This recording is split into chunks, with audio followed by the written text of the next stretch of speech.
ආදරණීය දරුවනේ අදත් ඔබ එකතු වන්නේ ජීව විද්‍යාව උසස් පෙළ විෂය නිර්දේශයේ පාරිසරික ජීව විද්‍යාව කියන පාඩම සමග. ඒ පාඩමේ තවත් අලුත් පරිච්ඡේදයක් තමයි මේ සාකච්ඡා කිරීමට අපි සූදානම් වෙන්නේ. අද අපි කතා කරන්නේ ජෛව විවිධත්වය පිළිබඳව. ජෛව විවිධත්වය පාරිසරික ජීව විද්‍යාවේ තවත් වැදගත් පරිච්ඡේදයක් තමයි මේ ජෛව විවිධත්වය. ජෛව විවිධත්වයේ සංරචක පිළිබඳව ඒ වගේම ජෛව විවිධත්වය හායනය වෙන්න බලපාලා තියෙන කරුණු මොනවද කියන එක තමයි මේ පරිච්ඡේදය තුළදී සාකච්ඡා කරන්නේ. ඒ වගේම අවසානයේදී ජෛව විවිධත්ව උණුසුම් කලාප මොනවද කියන එක ගැනත් අපි සාකච්ඡා කරනවා. ඒ වගේම මේ පරිච්ඡේදය සම්පූර්ණයෙන්ම අවසන් වෙන්නේ මීට අදාළ ආදර්ශ ප්‍රශ්නාවලිය අපි සාකච්ඡා කරලා පිළිතුරු සපයලා. අපි සුපුරුදු පරිදි හැම පාඩමකම කරනවා වගේම මෙහිදිත් මේ ප්‍රශ්නාවලියට පිළිතුරු සැපයීම සිදු කරනවා. එhmenan දරුවනේ අපි ජෛව විවිධත්වයේ පාඩම ආරම්භ කරමු. අද පාඩමේදී මුලින්ම තියෙන දරුවනේ පාඩම් කරන්නම කොටසක්. අර්ථ දැක්වීමකින්ම තමයි මේ පාඩම අද අපිට ආරම්භ කරන්න වෙන්නේ. ටිකක් දිග අර්ථ දැක්වීමක්. තේරුම් ගන්න කරුණු කීපයකුත් තියෙනවා. හැබැයි විභාගෙදී ඇහුවොත් ජෛව විවිධත්වයේ යන්නේ කුමක් අර්ථ ගන්නවනවද කියලා ඔබට මේ පිළිතුර හැරෙන්න වෙන පිළිතුරක් ලිව්වට ලකුණු ලබා ගන්න බෑ. එහෙම ලකුණු දෙන්නේ නැහැ. ඒ නිසා මෙන්න මේ පිළිතුර ලියන්නටම පුරුදු පුහුණු වීම තමයි වැදගත් දේ. ඉතින් මගේ ප්‍රශ්නාවලිය තුලත් මේ ප්‍රශ්නය මම ඇතුළත් කරා ජෛව විවිධත්වය යනු කුමක්ද කියලා මේ අර්ථ දැක්වීම ඔබෙන් විමසන්නට. මොකද මේක හොඳට පුරුදු පුහුණු වෙලා යන්න ඕනේ විශේෂයෙන්ම වාර විභාග, පළාත් විභාගවලදී සහ අවසාන වශයෙන් උසස් පෙළ ජීව විද්‍යා ප්‍රශ්න පත්‍රයේට මෙවැනි ප්‍රශ්න මීට කලින් අවස්ථා කීපයකදීම ඇවිත් තියෙනවා. ඒ නිසා නැවත නැවතත් මෙවැනි ප්‍රශ්න එන්න තියෙන ඉඩකඩ සම්භාවිතාවය ගොඩක් වැඩි. දැන් ජෛව විවිධත්වයේ අර්ථ දක්වන්නේ කොහොමද? සරලව කියනවා නම් ජෛව විවිධත්වය කියන්නේ දරුවනේ කොටස් තුනක එකතුවක්. සංරචක තුනක එකතුවක්. මේ සංරචක තමයි විශේෂ විවිධත්වය, ප්‍රවේණි ද්‍රව්‍යවල තියෙන ප්‍රවේණික විවිධත්වය සහ පරිසර පද්ධති විවිධත්වය. මේ කොටස් තුනේ එකතුවට තමයි ඊටාම සරලව කියන්නේ ජෛව විවිධත්වය කියලා.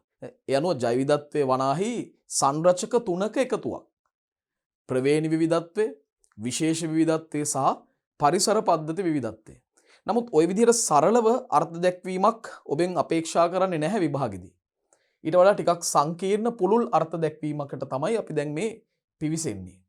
දැන් ජෛව විවිධත්වය කියන්නේ බලන්න භෞමික, සමුද්‍රික නැත්තම් කරදිය සහ වෙනත් ජලජ පරිසර පද්ධති ඇතුළු සියලුම ප්‍රභවයන්ට අයත් ජීවීන් අතරත් ඔවුන් පරිසරය සමග සිදු කරනු ලබන පරිසර විද්‍යාත්මක අන්තර්ක්‍රියා අතරත් ඇති විචල්්‍යතාවයන්ගේ එහෙම නැත්නම් වෙනස්කම් වල සමස්තය නැත්නම් එකතුව. හරි? ඉතින් හරිම සරලයි. අමාරු නෑ. ටිකක් දිගයි තමයි සාමාන්‍ය අර්ථ දැක්වීමකට වඩා. නමුත් මූලික අදහස හරිම ලේසියෙන් තේරුම් ගන්න පුළුවන්. මේ බලන්න. භෞමික කියන්නේ ගොඩබිම. සමුද්‍රික එහෙම නැත්නම් කරදිය සහ වෙනත් ජලජ පරිසර පද්ධති ඇතුළු සියලු ප්‍රභවයන්ට මේ හැම පරිසර පද්ධතියකම අයිති වෙන සියලුම ජීවීන් අතර තියෙන ඒ වගේම ඒ ජීවීන් පරිසරයත් එක්ක සිදු කරනු ලබන විවිධ පරිසර විද්‍යාත්මක අන්තර්ක්‍රියාවන් තියෙනවනේ. ඒ අන්තර්ක්‍රියාවන් අතරත් පවතිනා වූ වෙනස්කම් වල සමස්තය, විචල්‍යයන්ගේ සමස්තය. ඒකට තමයි කියන්නේ ජෛව විවිධත්වය කියලා. ආයිත් උත්සාහ කරන්න හොඳින් තේරුම් ගමු. භෞමික, කරදිය හා වෙනත් ජලජ පරිසර පද්ධති ඇතුළු සියලු ප්‍රභවයන්ට අයත් ජීවීන් අතරත් එතෙන්ට වෙනකන් එක හුස්මක් හෙලන්න නැතුව කියාගෙන ඉන්න ඕනේ. පාඩම් කරගන්න ඕනේ අවබෝධයෙන්. භෞමික, කරදිය සහ වෙනත් ජලජ පරිසර පද්ධති ඇතුළු සියලු ප්‍රභවයන්ට අයත් ජීවීන් අතරත් අන්න එතනින් නැවැත්තුවා. අතරත් ඊළඟට ඔවුන් පරිසරය සමග සිදු කරනු ලබන පරිසර විද්‍යාත්මක අන්තර්ක්‍රියා අතරත් ඊළඟ හුස්ම ගත්තා කිව්ව මෙතෙන්ට වෙනකම්ම කොහොමද? ඔවුන් පරිසරය සමග සිදු කරනු ලබන පරිසර විද්‍යාත්මක අන්තර්ක්‍රියා අතරත් ඇති විචල්‍යයන්ගේ සමස්තය, ඇති වෙනස්කම් වල සමස්තය. හරිම ලේසි. හරිම ලේසි. මේ වගේ අර්ථ දැක්වීම පාඩම් කරන්න අබමල් රේණුවකින්වත් බය වෙන්න ඕනේ නැහැ. හරි? අමාරු නෑ. ලියලා හුරු වෙන්න ඕනේ. හරි? පොතක් පෑනක් අරගෙන දරුවනේ මාත් සමගම මේක කියන ගමන්ම ලියන තරමට මේක හුරු වෙනවා. දැන් මාත් එක්ක ප්‍රශ්නවලදීත් මේ අර්ථ දැක්වීම අද ලියන්න පුළුවන්. හරි. එහෙමනම් භෞමික, කරදිය සහ වෙනත් ජලජ පරිසර පද්ධති ඇතුළු සියලු ප්‍රභව වලට අයත් ජීවීන් අතරත් ඔවුන් පරිසරය සමග සිදු කරනු ලබන පරිසර විද්‍යාත්මක අන්තර්ක්‍රියා අතරත් ඇති විචල්යන්ගේ සමස්තය. හරි. තව පාරක් උත්සාහ කරන්න. භෞමික, කරදිය සහ වෙනත් ජලජ පරිසර පද්ධති ඇතුළු සියලු ප්‍රභවයන්ට අයත් ජීවීන් අතරත් ඔවුන් පරිසරය සමග සිදු කරනු ලබන පරිසර විද්‍යාත්මක අන්තර්ක්‍රියා අතරත් ඇති විචල්යන්ගේ සමස්තය. විචල්යන්ගේ නැත්නම් වෙනස්කම් වල සමස්තය. ඉතින් හරිම ලේසි. ඊටාම පහසුයි. දැන් මේ වන විටත් අපිත් එක්ක මේ පාඩමට එකතු වෙන මේ දුවා දරුවන්ට බොහෝ දෙනෙක්ට මේක දැනටමත් ඔබේ මතකයේ තැම්පත් වෙලා ඇති. ඒ නිසා උත්සාහ කරන්න මාත් එක්ක. එතකොට මේක ඔබේ ගැඹුරු මතකයට යවන්න තහවුරු කරන්න පුළුවන්. හරි. අපි මේ පාඩම් මාලාව තුල දිගටම උත්සාහ කරන්නේ ඊටාම කෙටි කාලයක් තුලදී මේ විෂය කරුණු ඔබේ ගැඹුරු මතකයේ සනිටුහන් කරන්න. එතකොට විභාගය කියන එක කිසිදු අභියෝගයක් නෙමෙයි දරුවෝ. කිසිදු අභියෝගයක් නෙමෙයි. හරි. දැන් ජෛව විවිධත්වයට පෘථුවිය මත තියෙන සියලු ආකාරයේ ජීවය පැහැදිලිවම ඇතුළත් නේද? ජෛව විවිධත්වයට පෘථුවිය මත තියෙන සියලුම ආකාරයේ ජීවය. ශාක අයිති, සතුන් අයිති, පියවි ඇසට නොපෙනෙන ඉතා කුඩා අන්වික්ෂීය ශුද්‍ර ජීවීන් මේ ඔක්කොම අයිති. හරි? ඉතින් ජෛව විවිධත්වය මට්ටම් 3කින් පැහැදිලි කරන්නත් පුළුවන්. මට්ටම් 3කින්. අන්න එතකොට තමයි අර මම මුලදී ආරම්භයේදී කියපු ජෛව විවිධත්වයේ සංරචක 3ක් අපිට මුණ ගැහෙන්නේ. මට්ටම් 3කින් පැහැදිලි කරන්න පුළුවන් කියන්නේ කොටස් 3කින් විස්තර කරන්න පුළුවන්. එක කොටසක් තමයි දරුවෝ ප්‍රවේණි විවිධත්වය. අනික විශේෂ විවිධත්වය. අවසන් වශයෙන් පරිසර විවිධත්වය. නැත්නම් පරිසර පද්ධති විවිධත්වය කියලා කියන්නත් පුළුවන්. ඒතර මේ කොටස් 3 නැත්නම් මේ සංරචක 3 එකතුවක් වශයෙන් තමයි ඊටම සරලව කියනවා නම් ජෛව විවිධත්වය හඳුන්වන්න පුළුවන්. ජෛව විවිධත්වය සමානයි ප්‍රවේණි විවිධත්වය ධන, විශේෂ විවිධත්වය ධන, පරිසර පද්ධති විවිධත්වය. ඔන්න සමීකරණයකුත් සර් කිව්වා. හරි? සමීකරණයකුත් මම පැහැදිලි කරා. මෙන්න මේක මතක තියාගන්න හරිම ලේසි. අමාරු නෑ. හැබැයි අර්ථ දැක්වීම ලියනකොට මේක ලියන්න ඕනේ. භෞමික, කරදිය සහ වෙනත් ජලජ පරිසර පද්ධති ඇතුළු සියලු ප්‍රභවයන්ට අයත් ජීවීන් අතරත් එතනින් නැවැත්තුවා. ඊළඟට ඔවුන් පරිසරය සමග සිදු කරනු ලබන පරිසර විද්‍යාත්මක අන්තර්ක්‍රියා අතරත් ඇති එතනින් නැවැත්තුවා විචල්යන්ගේ සමස්තය. දැන් පාඩම්. දැන් මතකයි ඔබට. හරි. එහෙනම් දරුවෝ අපි හොඳ ආරම්භයක් ලබා ගත්ත මේ පාඩමට අර්ථ දැක්වීමක්ම පාඩම් කරගත්තා. හැම දරුවෙක්ටම දැන් මේක මතකයි. ඉතින් එහෙමනම් ජෛව විවිධත්වය මට්ටම් 3කින් අපිට පැහැදිලි කරන්න පුළුවන්. අපි ඊළඟට බලාපොරොත්තු වෙන්නේ මේ මට්ටම් වෙනම සාකච්ඡා කරන්න. ප්‍රවේණි විවිධත්වය කියන්නේ මොකද්ද? විශේෂ විවිධත්වය කියන්නේ මොකද්ද? සහ පරිසර පද්ධති විවිධත්වය කියන්නේ මොකද්ද කියන එක ගැනයි අපි අපේ මේ සාකච්ඡාව ඉදිරියට ගෙන යන්න බලාපොරොත්තු වෙන්නේ. එහෙනම් අපි යමු බලන්න ඊළඟ කොටසට. දරුවනේ දැන් අපි ජෛව විවිධත්වයේ සංරචක 3 පිළිබඳව ටිකක් ගැඹුරින් කතා කරන්නයි සූදානම් වෙන්නේ. ඔබට පේනවා ඇති අපි මුලින්ම කතා කරන්නේ ප්‍රවේණි විවිධත්වය ගැන. Capital A ප්‍රවේණි විවිධත්වය. දැන් ප්‍රවේණි විවිධත්වය කියලා අදහස් කරන්නේ දරුවනේ අපේ ප්‍රවේණික ද්‍රව්‍යවල තියෙන වෙනස්කම්. විචල්යන් නැත්තම් ප්‍රභේදන. දැන් එක ජීවියාගේ DNA සැකැස්ම තව ජීවියෙක්ට සර්ව සම වෙන්නේ නැහැ. ජානවල විවිධත්වයක් තියෙනවා. ඉතින් මේ සියල්ලම අවසානයේදී ප්‍රවේණික ද්‍රව්‍යවල තියෙන විවිධත්වයට අයත් වෙනවා. එතකොට එකම විශේෂයේ ජීවීන් අතර වගේම වෙනස් ජීවීන් අතරත් ප්‍රවේණි විවිධත්වයක් පවතිනවා. ඇත්තරම එකම විශේෂයේ ජීවීන් අතර ප්‍රවේණික ද්‍රව්‍යවල වෙනසක් තියෙනවා නම් අමුතුවෙන් කියන්න දෙයක් නැහැ. වෙනස් විශේෂ අතර කොහොමත් ඒ ප්‍රවේණි විවිධත්වය තියෙනවා. ඒ නිසා මතක තියාගන්න ප්‍රවේණි විවිධත්වයේ නිසාම තමයි විශේෂ විවිධත්වයක් නිර්මාණය වෙලා තියෙන්නේ. ප්‍රවේණි ද්‍රව්‍යවල සිද්ධ වෙච්ච වෙනස් වීම නිසා තමයි විශේෂ විවිධත්වයක්ුත් නිර්මාණය වෙලා තියෙන්නේ.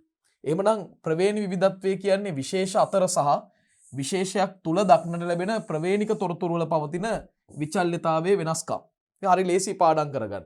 විශේෂ අතර සහ විශේෂ තුල දක්නට ලැබෙන ප්‍රවේණික තොරතුරු වල විචල්්‍යතාවයට තමයි ප්‍රවේණික විවිධත්වය කියන්නේ. දැන් මේ රූප සටහන දිහා බලන්න. දැන් මේ ඡායාරූපේ අපිට පේන දේ තමයි මේ ඔක්කොම ඉන්නේ සුනකයෝ. ලස්සන සුනකයෝ ටිකක් ඉන්නවා. හැබැයි බලන්නකො මේ කෙනාගෙන් කෙනාට දරුවනේ පුදුම වෙනසක් තියෙනවනේ. මූලික සුනකයෙක්ගේ තියෙන මූලික ලක්ෂණ හැමෝගෙම තියෙනවා. නමුත් දේහයේ විශාලත්වය එකිනෙකට වෙනස්. දැන් මෙයා ටිකක් විශාල සුනකෙක්. ඊට සාපේක්ෂව මේ සුනකයා සාපේක්ෂව පොඩි. හරිද? ඊළඟට මේ අයගේ සමේ තියෙන ඒ කියන්නේ දේහ වර්ණයන් ගත්තොත් ඒවල විශාල විවිධත්වයක් තියෙනවා. ඒ වගේම මේ අයගේ ශරීර කොටස් වල වෙනස්කම්. දැන් සමහර අයගේ කම්පෙති දිගයි, දිගින් වැඩි, සමහර අයගේ කෙටි කම්පෙති තියෙන. සමහර අයගේ කම්පෙති ඉහළට ඔසවාගෙන ඉන්නවා. සමහර අයගේ ඒ හැකිලිච්ච ස්වභාවයක් තියෙනවා. ඉතින් ඒ වගේ එකම විශේෂයක ජීවීන් අතර පවා පවතින මෙන්න මේ වගේ වෙනස්කම් අපි කියන්නේ ප්‍රවේණික වෙනස්කම්, ප්‍රවේණික විවිධත්වය කියලා. ජෛව විවිධත්වයේ මූලික සංරචකය තමයි ප්‍රවේණි විවිධත්වය. මොකද ප්‍රවේණි විවිධත්වයේ මත තමයි විශේෂ විවිධත්වයේ පවා නිර්මාණය වෙන්නේ. ප්‍රවේණි විවිධත්වයේ දරුවනේ පරිණාමයේ පදනම කියලාත් හඳුන්වනවා. පරිණාමයට මූලික වෙන්නේ මේ ප්‍රවේණි ද්‍රව්‍යවල පවතින වෙනස්කම් විවිධත්වයන්. මම ඊළඟට ඔබව රැගෙන යාමට කැමති විශේෂ විවිධත්වයේ කියන සංකල්පය පැහැදිලි කරන්න. දැන් විශේෂ විවිධත්වය කියලා අදහස් කරන්නේ එකිනෙකට වෙනස් විශේෂ අතර පවතින ප්‍රභේදන වෙනස්කම්. දැන් මේ බලන්න. මේ රූපය තුල බලන්න. තරුණ ළමයෙක් ඉන්නවා, සුනකෙක්, බල්ලෙක්, කුකුලෙක්, පූසෙක්, හාවෙක්. හරි? ඉබ්බෙක් අපිට දකින්න පුළුවන්. පොඩි ඌරෙක් ඉන්නවා. නැවත සුනකෙක්, තරුණ ගෑනු ළමයෙක්. ඒතර මේ බලන්න. එකිනෙකට වෙනස් විශේෂ. මේ රූපය තුල අපිට දකින්න ලැබෙනවා එකිනෙකට වෙනස් විශේෂ.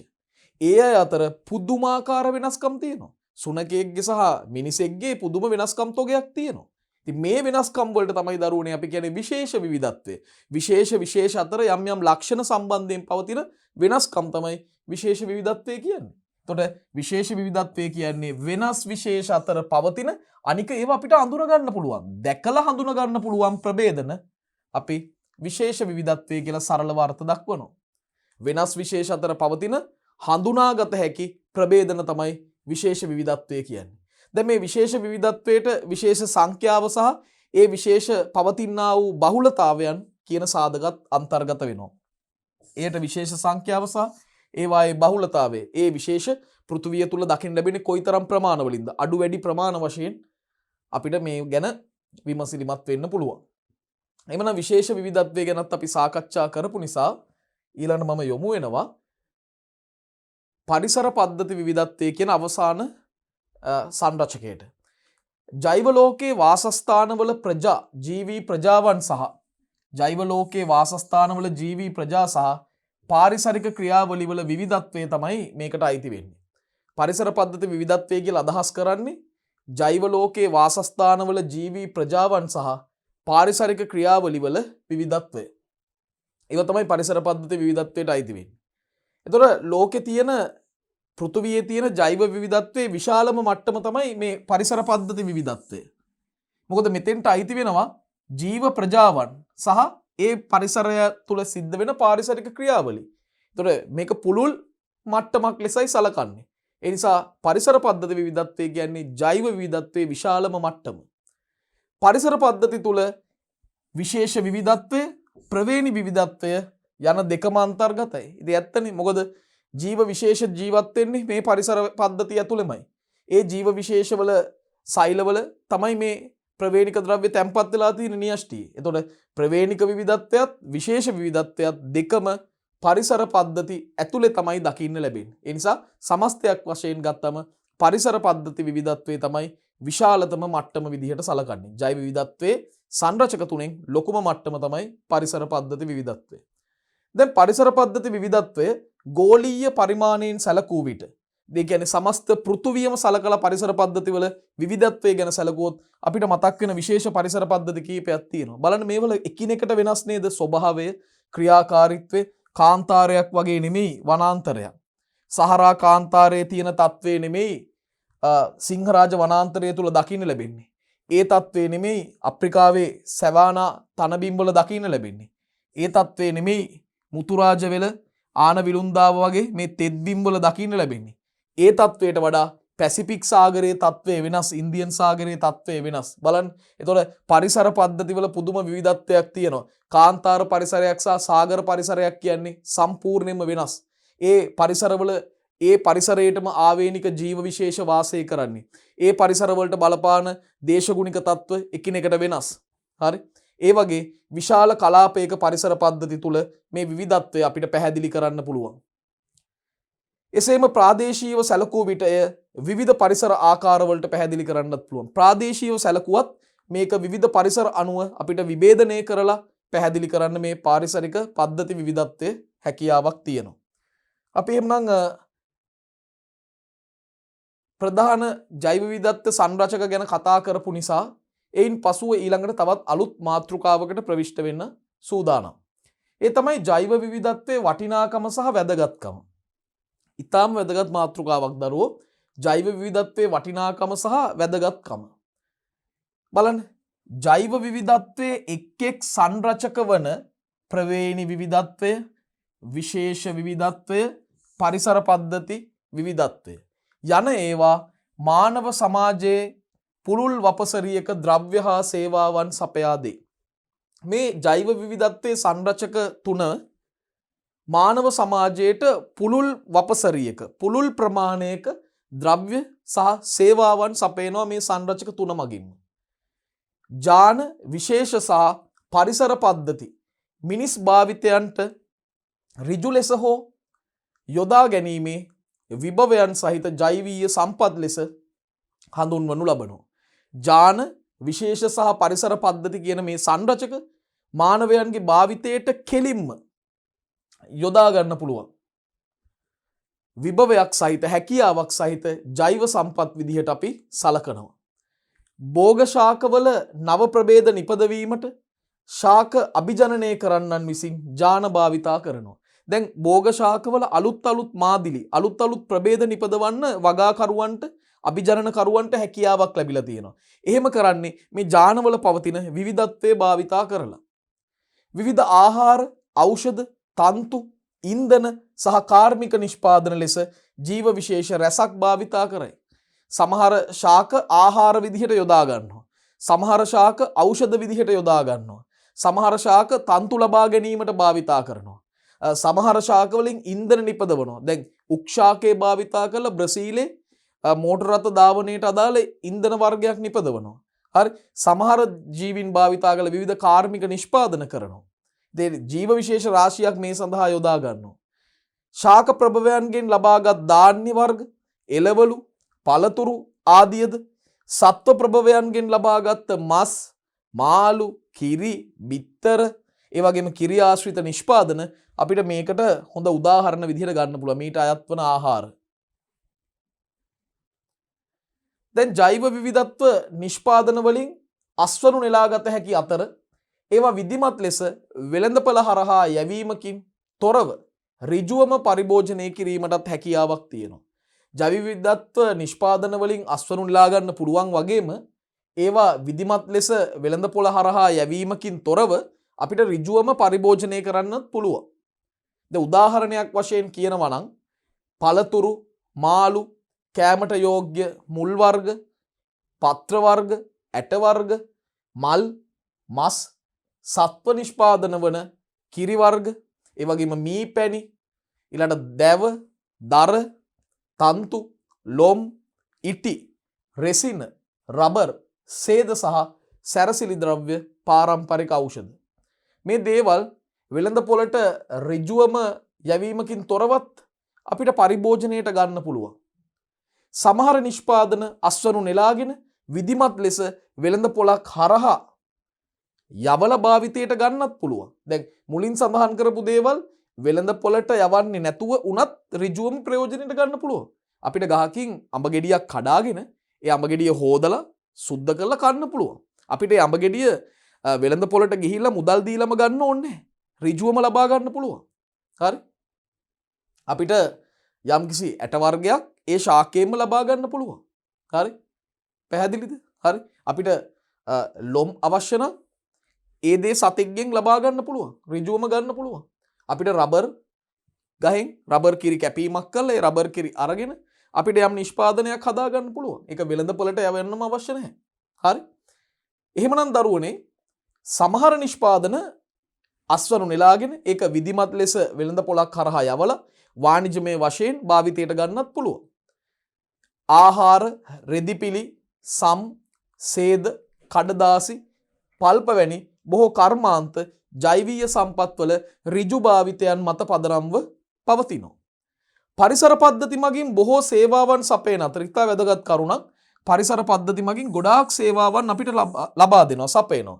සපයන අතර වාතය හා ජලය පිරිසිදු කිරීම, මේ පාංශුකාදනය වැළැක්වීම, ගං වතුර පාලනය ඒවායින් කීපයක්.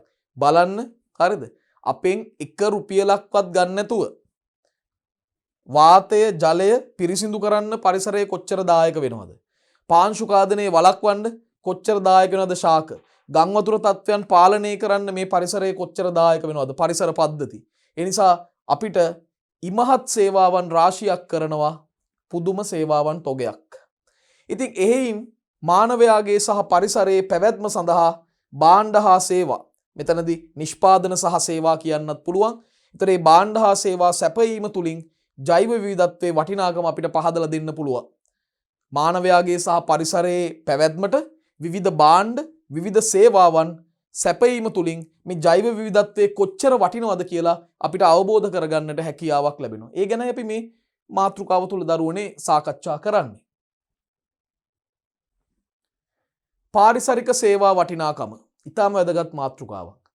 තීරණාත්මක පාරිසරික කෘත්‍යයන් පවත්වා ගැනීම ජෛව විවිධත්වයේ මගින් සැපයන ප්‍රධානම සේවාවකි. තීරණාත්මක පාරිසරික කෘත්‍යයන්. මොකද්ද මේ තීරණාත්මක පාරිසරික කෘත්‍යයන් කියන්නේ? දරුවනේ පරිසර පද්ධතියක පැවැත්ම කෙරෙහි ඉතාම වැදගත් වෙන පරිසරයෙන් ඉටුවන යම් යම් කාර්යයන් තියෙනවා. ඒ කාර්යයන් පවත්වා ගැනීම ජෛව විවිධත්වය මගින් සැපේන ලොකුම සේවාවක්. මේ පෘථුවියේ සිදුවන විශාලතම දැවැන්තම ලොකුම රසායනික ප්‍රතික්‍රියාව මොකද්ද?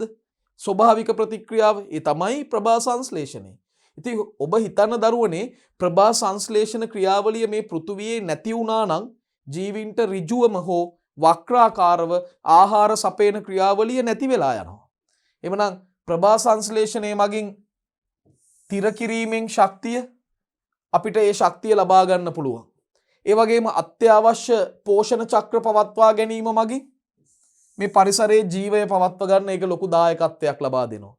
ජල චක්‍රය පවත්වා ගැනීම සහ භූගත ජලය යලි පිරවීමට ජෛව විවිධත්වයෙන් ලොකු දායකත්වයක් ලැබෙනවා. පස හදන්න ජෛව විවිධත්වයේ මේ සංරචක වැදගත් වෙනවා.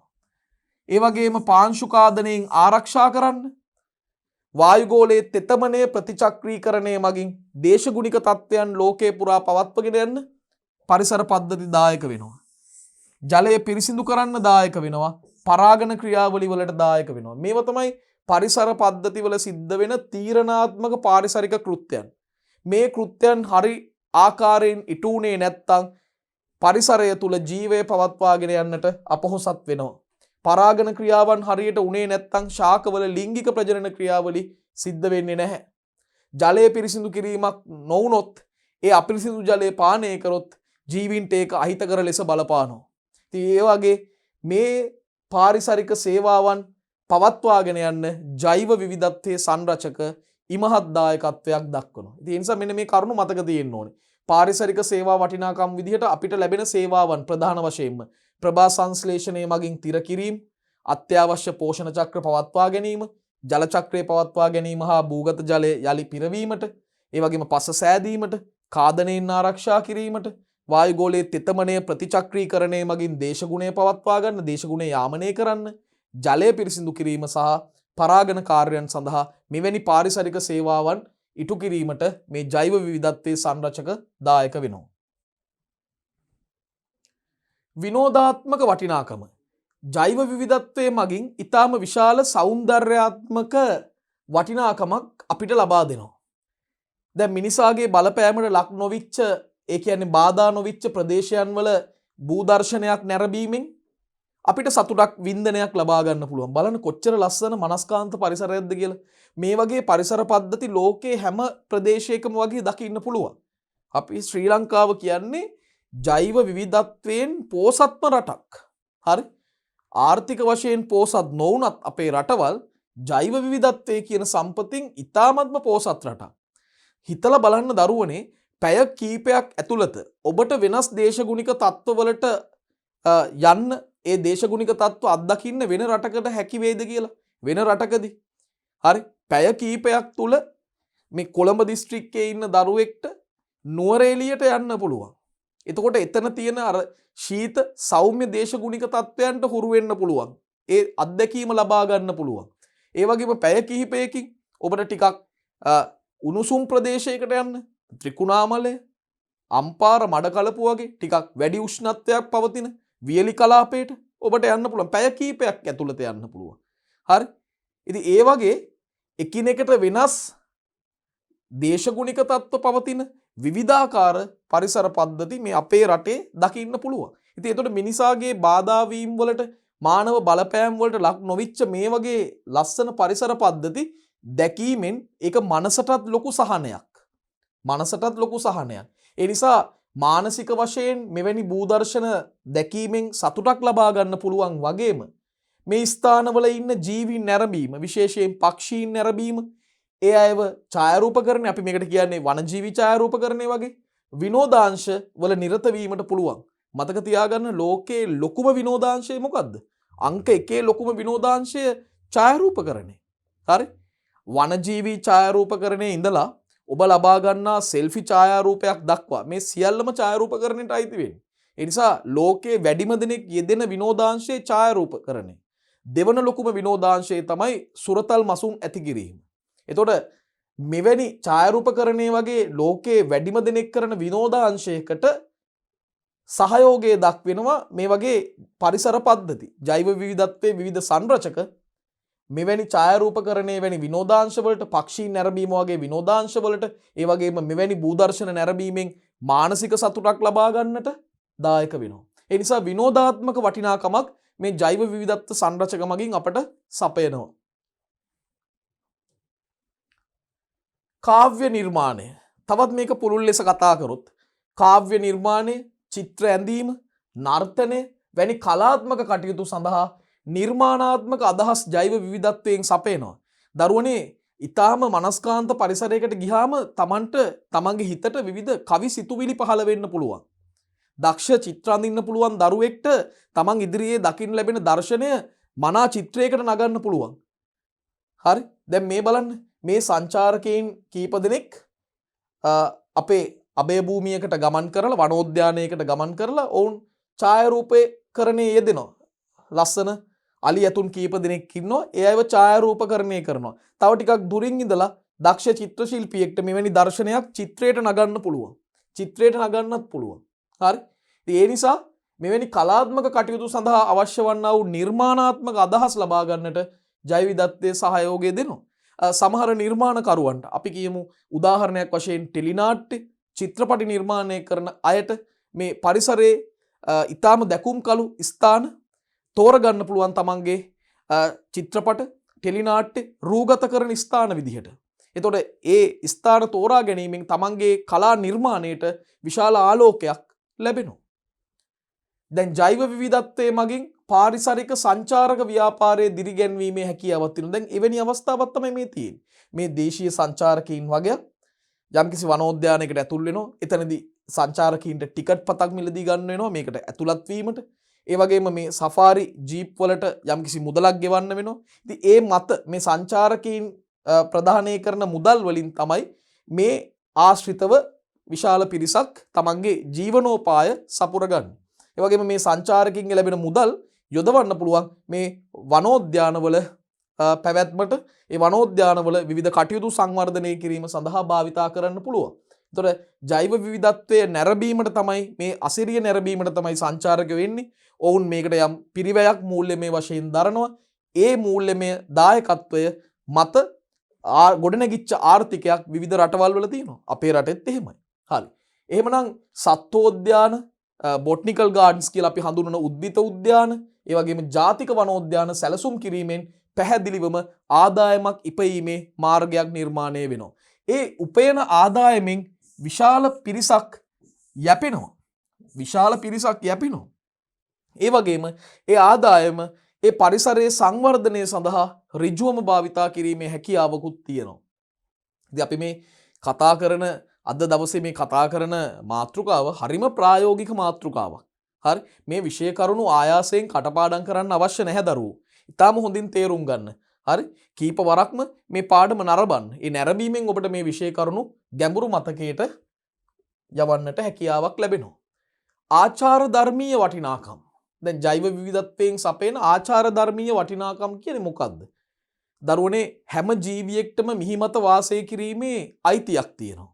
ඒක මිනිසාට බෑ නතර කරන්න. ඒ කරන එක වැරදි. හරි? තවත් ජීවියෙක්ගේ ජීවිතය විනාශ කිරීමට මිනිසාට සදාචාරාත්මක එහෙම නැත්නම් ආචාර ධර්මීය අවසරයක් නැහැ.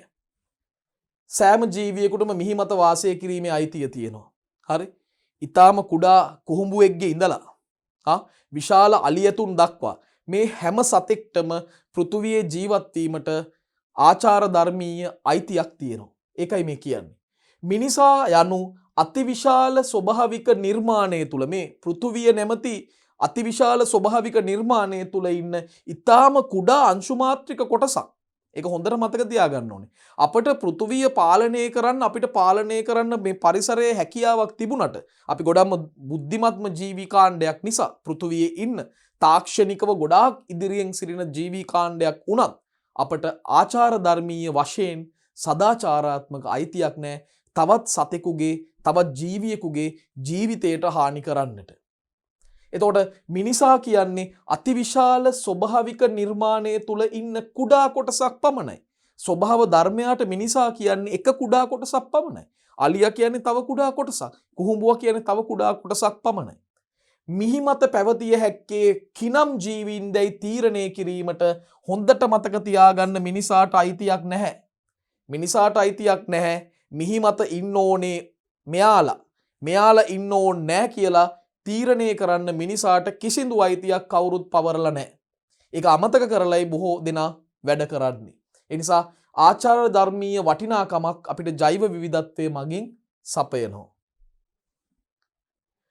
අධ්‍යාපනික සහ විද්‍යාත්මක වටිනාකම.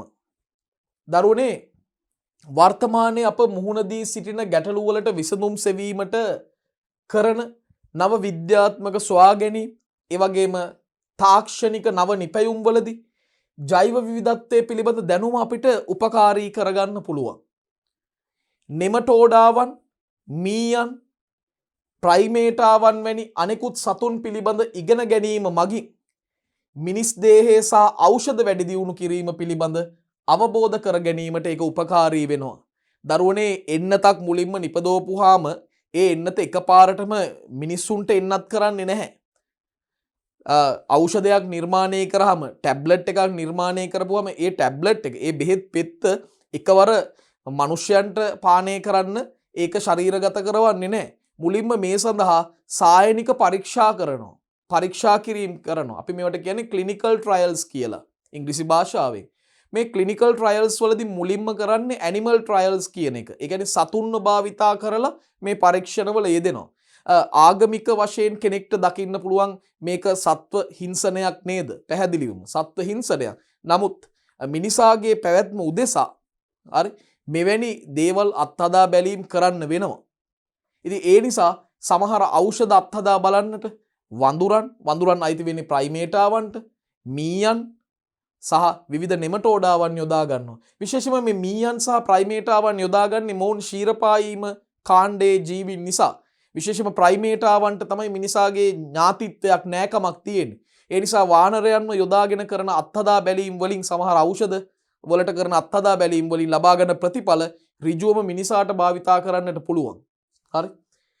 ස්වභාවික ආපදාවකට පෙර සතුන් ප්‍රතික්‍රියා කරන ආකාරය පිළිබඳ දැනුම ආපදා කළමනාකරණයේදී උපකාරී වෙනවා. මගේ මතකයේ දිව යනවා දරුවනේ 2004 වර්ෂයේ දෙසැම්බර් 26 වෙනිදා ඇතිවෙච්ච මේ සුනාමි ව්‍යසනය. ඒක ශ්‍රී ලංකාව ඇතුළු මේ දකුණු ආසියාතික සහ ගිනිකොන දිග ආසියානු රටවල් ගණනාවකට ලොකු බලපෑම් ඇති කරා. ජීවිත දේපල හානි විශාල ප්‍රමාණයක් ඇති කරා. නමුත් මේ සුනාමි තත්ත්වය ගැන ඔබ ඒ කරුණු ගැන විමසිලිමත් වුණොත් ඔබට දැනගන්නට ලැබෙයි මේ සුනාමි තත්ත්වය ඇති වෙච්ච දෙසැම්බර් 26 වෙනිදා සුනාමි ඇති වෙන්නට පැයකට මිනිත්තු කිහිපයකට කලින් සතුන්ගේ හැසිරීම් රටාවේ විවිධ වෙනස්කම් ඒ ප්‍රදේශවල පුද්ගලයන් අත්විඳලා තියෙනවා.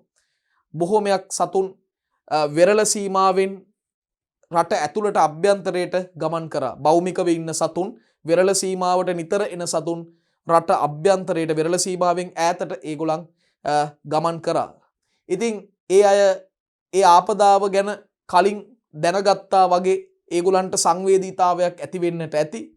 ඒ වගේ දෙයකට අපට වඩා ඒ ජීවීන් සංවේදීතාවයක් දක්වනවා. ඒ නිසා ඒ ජීවීන්ගේ හැසිරීම් රටා ගැන විමසිලිමත්ව සිටියොත් යම් යම් ආපදා තත්ත්වයන් වලදී අපට එයින් මිදෙන්නට ඒ ආපදාව එන්නට කලින්ම ඒකට යම් යම් විසඳුම් ලබා ගැනීමට අවස්ථාව තියෙනවා. ඒ නිසා ස්වභාවික ආපදාවකට පෙර මේ සතුන්ගේ දක්වන ප්‍රතික්‍රියා කරන ආකාරය අපි කියනවා රියැක්ෂන් එක. මේ ආකාර ප්‍රතික්‍රියා කරන ආකාරය පිළිබඳ දැනුම ආපදා කළමනාකරණයට පවා උපකාරී වෙනවා. ජෛව විවිධත්වයේ සමගින් සිදු කරන අන්තර්ක්‍රියා නිර්මාණශීලීත්වයේ වැඩි දියුණු කිරීමේදී ආතති සමනය පෞරුෂත්ව වර්ධනයේදී උපකාර වන බව සනාථ වී ඇත. ජෛව විවිධත්වයේ සමගින් සිදු කරන විවිධ අන්තර්ක්‍රියා නිසා පුද්ගලයන්ගේ නිර්මාණශීලීත්වය වැඩි දියුණු වෙනවා. ආතති තත්වයෙන් පෙළෙන පුද්ගලයන්ගේ ආතතිය සමනය වෙනවා. පෞරුෂත්වයේ වර්ධනය සඳහා මේ දේවල් වැදගත් වන බවට විද්‍යානුකූලව මේ වන විට තහවුරු වෙලා තියෙනවා. ඒ නිසා අධ්‍යාපනික සහ විද්‍යාත්මක වටිනාකම ගැනත් අපි ලොකු සඳහන් කිරීමක් කරුණු සාකච්ඡා කිරීමක යෙදුණා. සමාජීය සංස්කෘතික සහ ආගමික වටිනාකම් මේ බලන්න කොච්චර වටිනාකම් තියෙනවද කියලා. සමාජීය සංස්කෘතික සහ ආගමික වශයෙන් කොහොමද මේ ජෛව විවිධත්වය අපිට වැදගත් වෙන්නේ? දරුවනේ අනන්‍ය හේතුන් මත වෙනස් සමාජයන්ට සහ ප්‍රජාවන්ට ජෛව විවිධත්වයේ වැදගත් විය හැකියි. විවිධ ඒ අයටම ආවේනික විවිධ හේතු නිසා වෙනස් සමාජවලට විවිධ ජන වර්ගවලට ජන කොටස් වලට ජෛව විවිධත්වය වැදගත් වෙන්න පුළුවන්. දැන් උදාහරණයක් වශයෙන් ඕස්ට්‍රේලියාවේ මේ ඕස්ට්‍රේලියාවේ ඉන්නවා අපේ රටේ අපි වැඩි ජනතාව කියලා වැඩි සමාජය කියලා හඳුන්වන ආදිවාසීන් සේ ඕස්ට්‍රේලියාවෙත් ඉන්නවා ඒ වගේ ආදිවාසී ජන කොට්ටාශයක්. ඔවුන් ඉතාම ගෞරවයෙන් තමයි ඕස්ට්‍රේලියාවේදී ඒ ජාතිකයන්ව සලකන්නේ.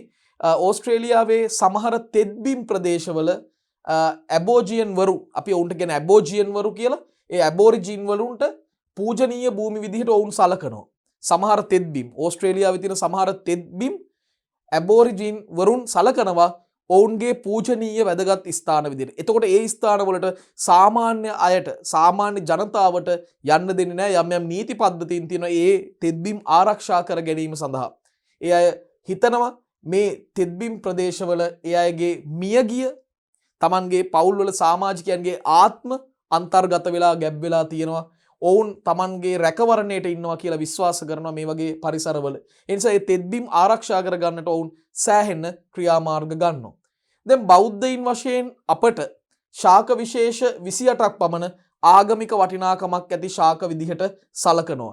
ඒකට තමයි අපි කියන්නේ බෞද්ධයින් විදිහට අටවිසි බෝධීන් කියලා. හරි. ශාක 28ක් විවිධ බුදුවරුන්ගේ බුද්ධත්වයේ ලබා ගැනීමේදී ඊට පිහිට වෙච්ච ඊට සෙවන සැපයූ ශාක 28ක් බෞද්ධයින් සලකනවා ඊටම පූජනීය ශාක විදිහට. එතකොට එවැනි ශාක වලට හානි කිරීම සාපේක්ෂව හරිම අඩුයි. දැන් ගවයන් කියන්නේ Hindu සංස්කෘතියේ වැදගත් කොටසක් ලෙස සලකනවා. ඒ නිසා මේ Hindu භක්තිකයින් ඊටම ලැබිකමකින් මේ Hindu ධර්මය අදහන ඒ Hindu භක්තිකයින් ගවයන්ට කිසිදු අනතුරක් කරන්නේ නැහැ. ගව ඝාතනය ඔවුන්ගේ සම්පූර්ණයෙන්ම තහනම්. ගවමස් අනුභව කිරීමක්වත් කරන්නේ නැහැ. ඒ ඔවුන් වසරේ විවිධ අවස්ථාවලදී මේ ගවයින්ටම වෙන් වෙච්ච විවිධ සංස්කෘතික උත්සව පවා සිදු කරන. විශේෂයෙන්ම ඔබට ඉන්දියාවේදී සංචාරය කරන ලැබුණොත් ඉන්දියාවේ මේ වගේ උත්සව දකින්නට ලැබෙනවා. මේ එවැනි උත්සවයක ඡායාරූපයක් ගවමාතා උත්සවය කියලා මේක හඳුන්වනවා. එවැනි උත්සවයකදී විශේෂයෙන්ම එළ ගවයින්ට සැලකීම් සත්කාර කිරීම සිදුවන අවස්ථාවක ඡායාරූපයක් තමයි දරුවෝ මේ මම ඉදිරිපත් කරලා තියෙන්නේ. ඒ අනුව විවිධ සමාජීය සංස්කෘතික සහ ආගමික වටිනාකමකුත් ජෛව විවිධත්වයට ලැබිලා තියෙනවා. ජෛව විවිධත්වයේ මගින් ඉටු වෙනවා. එහෙමනම් ජෛව විවිධත්වයේ වටිනාකම් ගණනාවක් සාකච්ඡා කළාට පස්සේ මම එනවා ජෛව විවිධත්වයට හානිවීම් පිළිබඳව ඔබව දැනුම්වත් කිරීම සඳහා. ශාක සත්ව විශේෂ සෑම විටම මිය යමින් ඉවත්වීම සෑම විටම සිදුවන දෙයක්. ඒක ස්වභාවික නෂ්ටවීම කියලත් අපි හඳුන්වනවා. එක පරිණාමයේම කොටසක්. ශාක සත්ව විශේෂ සෑම විටම මිය යමින් ඉවත්වීම සෑම විටම සිදුවන දෙයක්. ඒ ජෛව ලෝකයේ ස්වභාවය. මේක ජෛව ලෝකයේ ස්වභාවය. කෙසේ වුණත් පෑතකාලීන ඉතිහාසය තුල පසුගිය දශක කිහිපය තුල අනපේක්ෂිත ලෙස මේ ජීව විශේෂ වඳ වී යාම ශීඝ්‍ර වෙලා තියෙනවා. දැන් ජීවීන් නෂ්ට වීම කියන එක හරිම ස්වභාවිකයි. ඒක ගැටලුවක් නෙමෙයි. ජීව විශේෂ නෂ්ට වෙනකොට ඒ වෙනුවට නව ජීව විශේෂ නිර්මාණය වෙනවා. ඒ මගින් මේ පෘථුවිය තුල අධික ජෛව විවිධත්වයක් පවත්වගෙන යනවා. ඒක ස්වභාවිකයි. ඒ නිසා ස්වභාවික නෂ්ට වීම කියන්නේ අපි කලින් කිව්වා වගේම පරිණාමයේ කොටසක්. හැබැයි මෑතකාලීන ඉතිහාසය තුල මීට දශක කිහිපයකට කලින් පටන් ගත්ත මේ ජීවි නෂ්ට වීමේ ක්‍රියාවලියේ ශීඝ්‍රතාවයේ වැඩිවීමක් සිද්ධ වෙලා තියෙනවා. අනපේක්ෂිත ලෙස මේක වෙනස් වෙලා තියෙනවා කියලා කියන්නේ ඒකයි. සමහර විද්‍යාඥයින්ට අනුව වර්තමාන පෘථුවිය පවතින්නේ එහි 6 වන මහා නෂ්ට වීමේ මධ්‍ය කාලයේ. ඇත්තටම මේ පෘථුවිය තුල මහා නෂ්ට වීම දරුවනේ 5ක් සිදු වෙලා තියෙනවා. අවසාන මහා නෂ්ට වීම ලෙස සලකන්නේ ඩයිනෝසරයන් ඇතුළු උරගයින් සහ ශීරපායින් විශේෂ රාශියක් නෂ්ට වෙච්ච අවසාන නෂ්ට වීම. මේක තමයි 5 වන මහා නෂ්ට වීම කියලා සලකන්නේ. වර්තමාන විද්‍යාඥයින් විශ්වාස කරනවා ස්වභාවික විද්‍යාඥයින් දැන් මේ පෘථුවිය පවතින්නේ 6 වන මහා නෂ්ට වීමේ මධ්‍ය යුගයේ කියලායි සලකන්නේ මධ්‍ය කාලේ. ඒතර අවසන් වරට මහා නෂ්ට වීම හේවත් අර 5 වන මහා නෂ්ට වීම ඇති උනේ දරුවනේ හරියටම ගණන් බලලා වසර වලින්ම කියනවා නම් මිලියන 65කට කලින්. වසර මිලියන 65කට කලින්. මේකට හොඳම සාක්ෂි සාධක සපයන්නේ විශේෂයෙන්ම මෙක්සිකෝ වෙරළ තීරයේ මතට විශාල ඇස්ටරොයිඩයක් නැත්නම් ග්‍රාහක කැබැල්ලක් ගැටිලා ඒ ඇතිවෙච්ච ඉහළ නැගිච්ච දූලි වලාවත් සමගින් පෘථුවියට හිරු රැස් පතිත වීමට ඇතිවෙච්ච බාධාවත් සමග ක්‍රමක්‍රමිකව පෘථුවියේ ඉන්න ශාක භක්ෂකයින් මාංශ භක්ෂකයින් විශාල ප්‍රමාණයක් නෂ්ට වුණා වඳ වුණා. එතනින් අපිට අමතක කරන්නම බැරි ඒ මහා ජීවීන් තමයි දරුවනේ ඩයිනෝසරයන්. ඩයිනෝසරයන් සහ අනෙකුත් බොහෝමයක් ජීවීන් විනාශ වුණා මේ ඇස්ටරොයිඩේ පතිත වීමත් සමග ගැටීමත් සමග. ඇත්තට මේ ඇස්ටරොයිඩේ ගැටීමත් සමග ඒට යට වෙලා ජීව විශේෂ විශාල ප්‍රමාණයක් නෂ්ට වුණා වගේම අර දූලි වලාව හිරු රැස් පතිත වීමට බාධාවක් වීම නිසා ප්‍රභා සංශ්ලේෂණ ක්‍රියාවලිය අඩාල වීමත් සමග ඒ ප්‍රභා සංශ්ලේෂණය මත ඍජුව යැපිච්ච ශාක භක්ෂකයෝ ඒ අය මරණයට පත්වීමත් ඔවුන් මත යැපිච්ච මාංශ භක්ෂකයන් මරණයට පත්වීමත් ක්‍රමක්‍රමිකව සිද්ධ වෙලා විශාල නෂ්ට වීමක් සිද්ධ වුණා. අදින් වසර මිලියන 65කට පෙර. ඉතින් දරුවනේ විද්‍යාඥයින් පවසන්නේ මේ වගේ ස්වභාවික නෂ්ට වීමේ වේගයට වඩා වර්තමාන නෂ්ට වීමේ වේගය දහස් ගුණයකින් වැඩි වෙලා තියෙනවා. බලන්න. මානව බලපෑම් තමයි ප්‍රධාන වශයෙන්ම බලපෑවේ. ස්වභාවික නෂ්ට වීමේ ශීඝ්‍රතාවයට වඩා දහස් ගුණයක වේගයකින් වර්තමානයේදී මේ මිනිස් බලපෑම් නිසා නෂ්ට වීමේ ක්‍රියාවලිය වේගවත් වෙලා තියෙනවා කියලා විද්‍යාඥයින් අනතුරු අඟවනවා. මේක අනතුරු ඇඟවීමක් විදිහට සලකන්න පුළුවන්.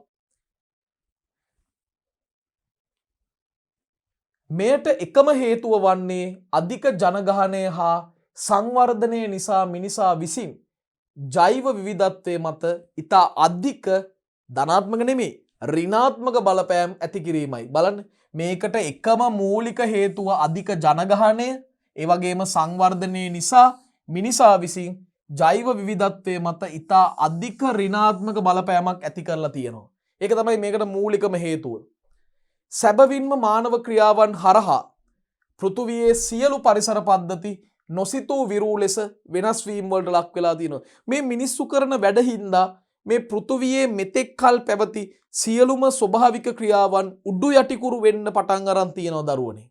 සැබවින්ම මානව ක්‍රියාවන් හරහා පෘථුවියේ සියලුම පරිසර පද්ධති බලන්න මේ වචනේ නොසිතූ විරූ ලෙස වෙනස් වීම වලට ලක් වී ඇත.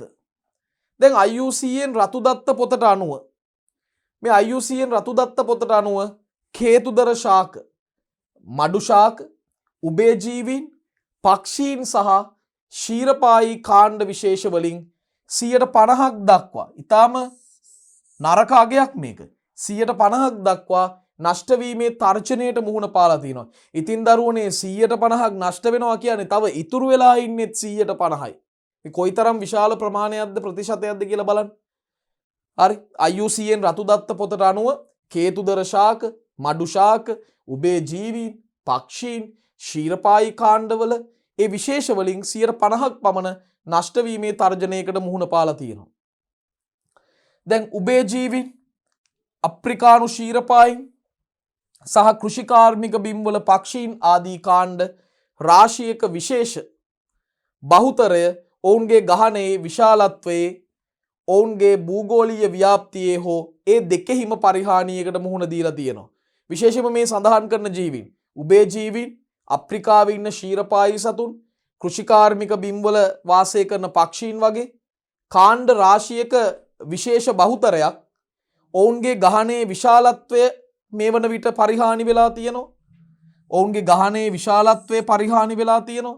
ඒ වගේම ඔවුන්ගේ භූගෝලීය ව්‍යාප්තිය පෘථුවිය තුල ඔවුන් පැතිරිලා තියෙන ප්‍රමාණය සෑහෙන දුරට අඩු වෙලා තියෙනවා. එහෙම නැත්නම් මේ සාධක දෙකටම පරිහානික තත්වයකට ඔවුන් පත් වෙලා තියෙනවා. මේ සාධක දෙකෙන්ම ඔවුන් පරිහානියට පත් වෙලා තියෙනවා. ඔවුන්ගේ විශාලත්වයත් අඩුයි, ඔවුන්ගේ ව්‍යාප්තියත් අඩු වෙලා තියෙනවා.